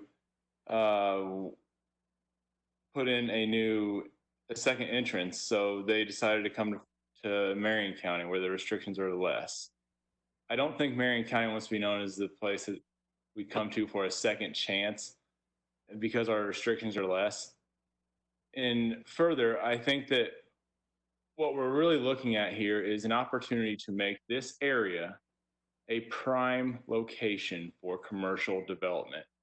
One of the petitioners actually sent in a letter of support in which he stated It has been listed for sale for various brokers for 15 years.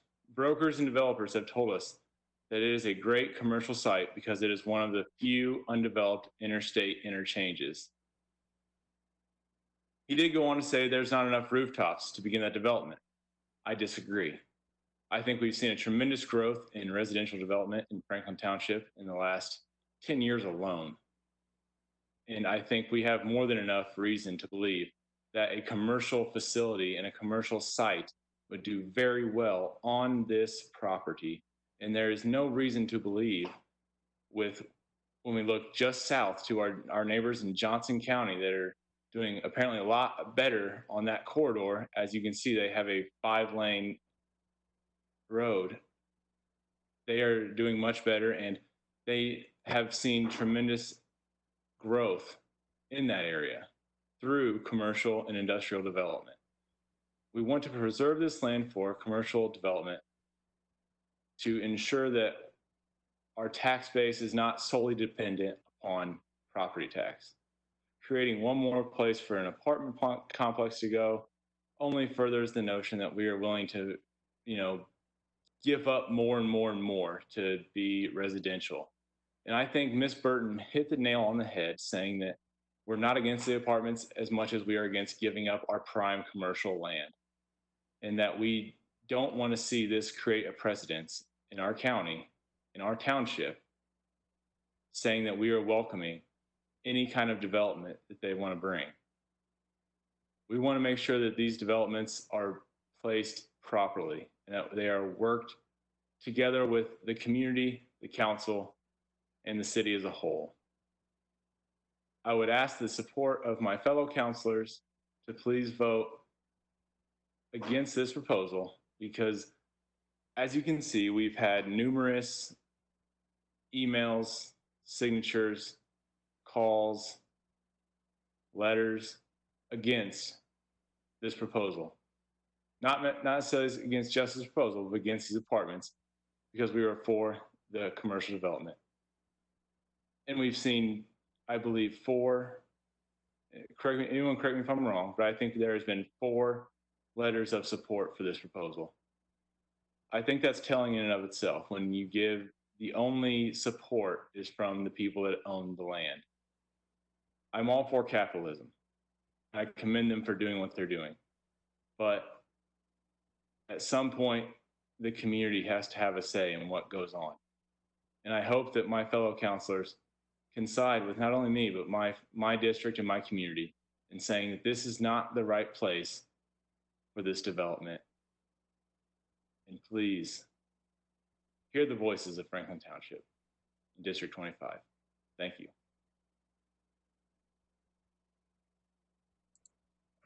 Thank you, Councilor. We just have just received a request from Councilor Evans. Councilor Evans, we have had, Jared Evans, we have passed the time, but I'm going to ask if you can keep this to about 30 seconds. Your comment, please. Hear me okay? Yes. Yes, Mr. President, can you hear me okay? Yes, thank you. Please go ahead. Yeah, I just wanted to comment, one of the things that I heard Councilor Mallory speak about as a district that butts up to Hendricks County, it is quite frustrating to see them be able to have the revenue streams to put in nice parks, aquatic centers, sidewalks, trails. They're repaving almost all their roads out there. And it just dawned on me, that is one of the reasons why I hope, as we're thinking about this vote today, that we do think about the types of developments that go in, and property taxes are so critical and so important, and into our schools. I butt up to Plainfield and Avon, great school districts. So I just wanted to point that out because it is quite frustrating, and I understand those residents trying to fight for the best possible use of their land and to get the highest taxing ability that they can as well. That was all. Thank you, Mr. President. Thank you.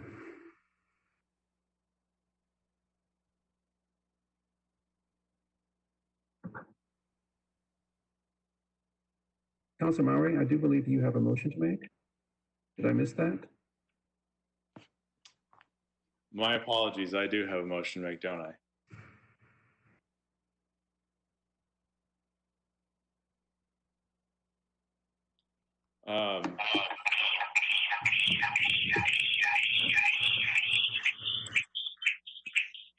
getting a lot of feedback.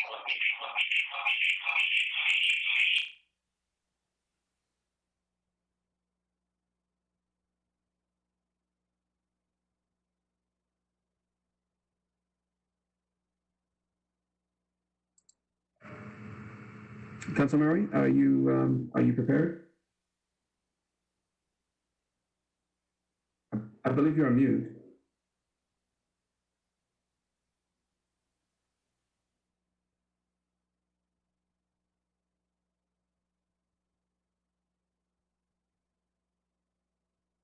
Please proceed.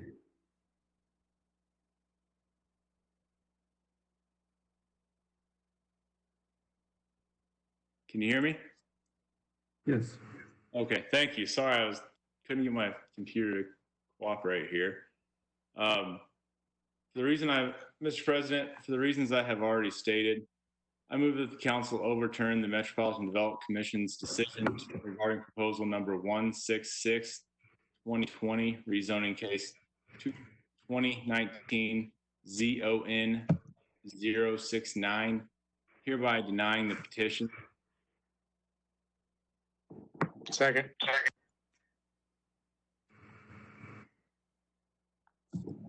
All right.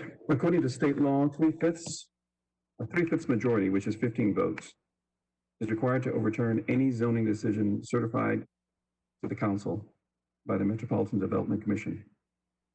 Any vote less than 15 shall be declared as indecisive, and the proposal shall take effect pursuant to IC 36-7-4-608C3. Based upon Councilor Mowry's motion, a yea vote will be a vote to overturn the MDC's decision and deny the petition. A nay vote will be a vote to uphold the MDC's decision and allow the rezoning to pass into law. Let me repeat this. Based upon Councilor Mowry's motion, a yea vote will be a vote to overturn the MDC's decision and deny the petition. A nay vote will be a vote to uphold the MDC's decision and allow the rezoning to pass into law. So, Madam Clerk, can we begin a roll call? Mr. President, Councilor Adamson. Thank you, Mr. President. This is a complicated issue. Obviously, I like to side with the residents on a number of cases on a regular basis, but to me, it seems this development addresses the concerns of the community set out when they developed their comprehensive plan. And this does seem to meet the strategic plan almost like a checklist. It also seems to me that if the community had really wanted to avoid apartments in this development, they would have specifically itemized that and pulled it out of the recommended uses. I also think it bears mentioning that the concerns about the school district are valid, but when fewer than half of the units in the proposed development are likely to even accommodate families with children, we should also not forget that apartments, while they yield property taxes, also have an additional yield in income tax revenue. So that's an important point to remember. I also noticed that the surrounding areas around this property are all zoned similarly. So it meets the standard of zoning for all the areas that are nearby. And for these reasons, I will vote to uphold the MDC and vote nay on this proposal. Thank you. Thank you. Councilor Ane. Mr. President, my vote will be for a longstanding practice of council, which is to stand with the district councilor. I think that's very important. I just refuse to believe that a elite in downtown can plan the lives of Franklin Township residents better than they can themselves. And I'll vote aye and support Councilman.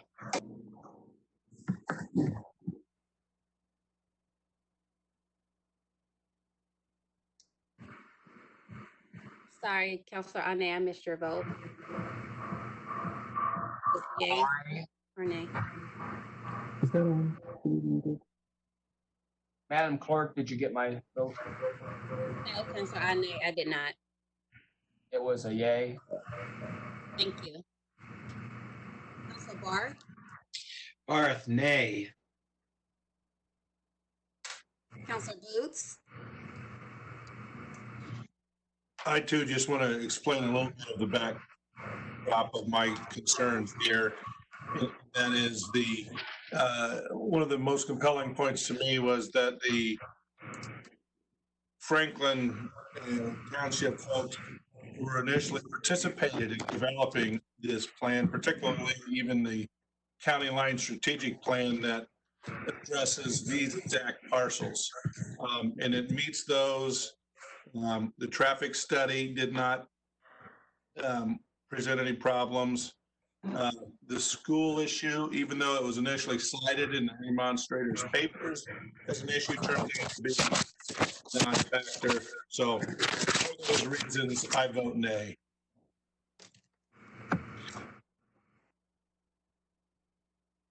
thank you. Counselor Brown,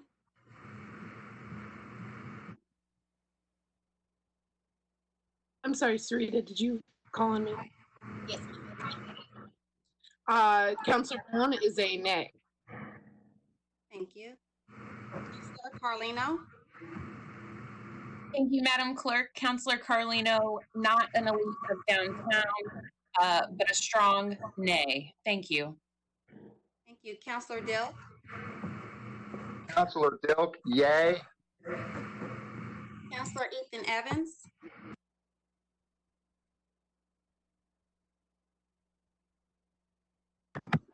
Oh, sorry. I realize this is a tough decision, and I want to acknowledge Councilor Mowry. We've had the conversations, obviously, about what's going on in his district, and obviously with the residents and their concerns. And I've had the conversations with the developers and what they're going in, and seeing both sides and what has been happening tonight and what's been discussed. And I was able to see some more information that I wasn't given early on, and that has more made up my mind and changed it over the course of the last few days and tonight as well. And because of that, and from some of the points that Councilor Adamson made earlier, I'm going to be voting nay as well. thank you. Counselor Jared Evans,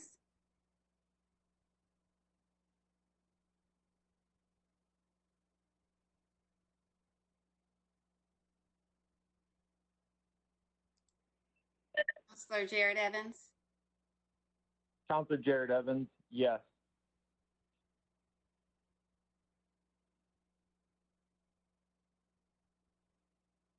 thank you. Counselor Graves,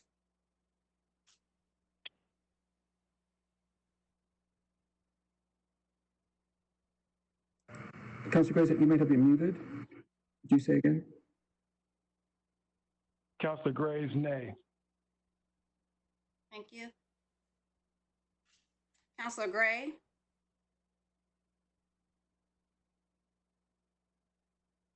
Counselor Gray, nay. Counselor Hart, Counselor Hart, yay. thank you. Counselor Holliday,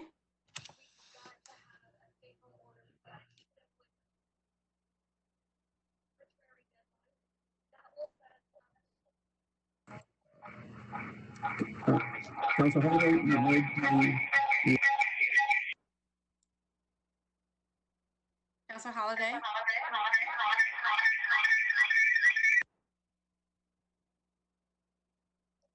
Counselor Holiday votes yay. Counselor Jackson, Counselor Jackson, nay.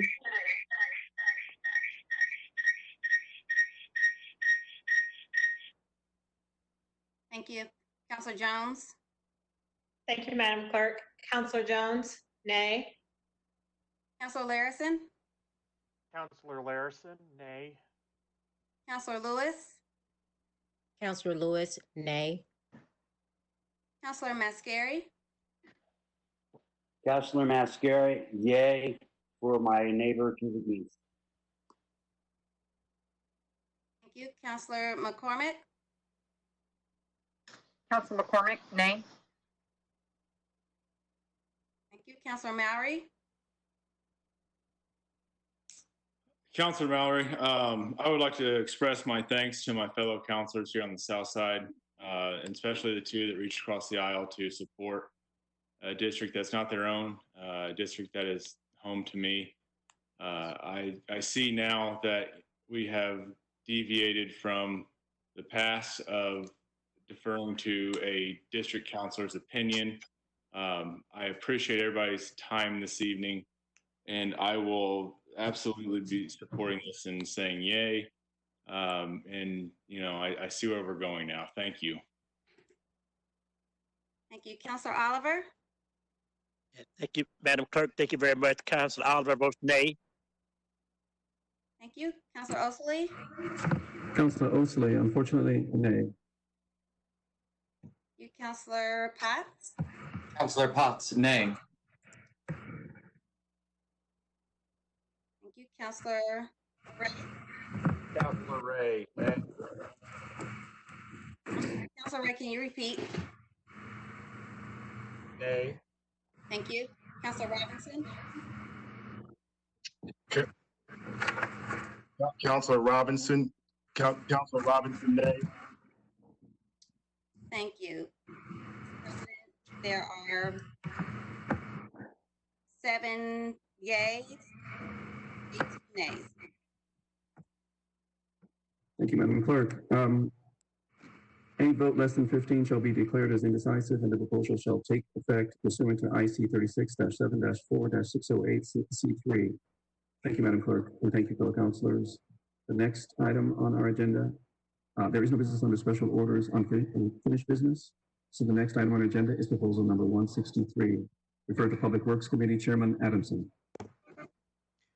Thank you, Mr. President. Proposal number 163, 2020 authorizes 29 parking meters to parking meter zone 3 on East Street between Walnut Streets and Massachusetts Avenue in District 17. Councilor Boots moves, seconded by Councilor Oliver, to send proposal 163 to the full council with a due pass recommendation, and that motion carried by a vote of 11-0, and I so move. Second. Motion's been properly moved and seconded. Are there any comments from councilors?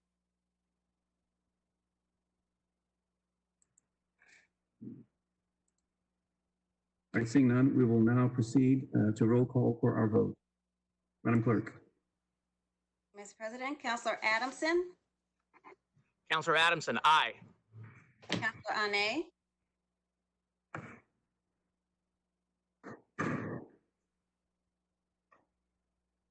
Counselor Ane, Counselor Barth, Barth, aye. Counselor Boots, Boots, aye. Counselor Brown, Counselor Brown, aye. Counselor Carlino, Thank you, Madam Clerk. Councilor Carlino, aye. Counselor Dilk, Counselor Dilk, aye. Counselor Ethan Evans, Evans, aye. Counselor Jared Evans,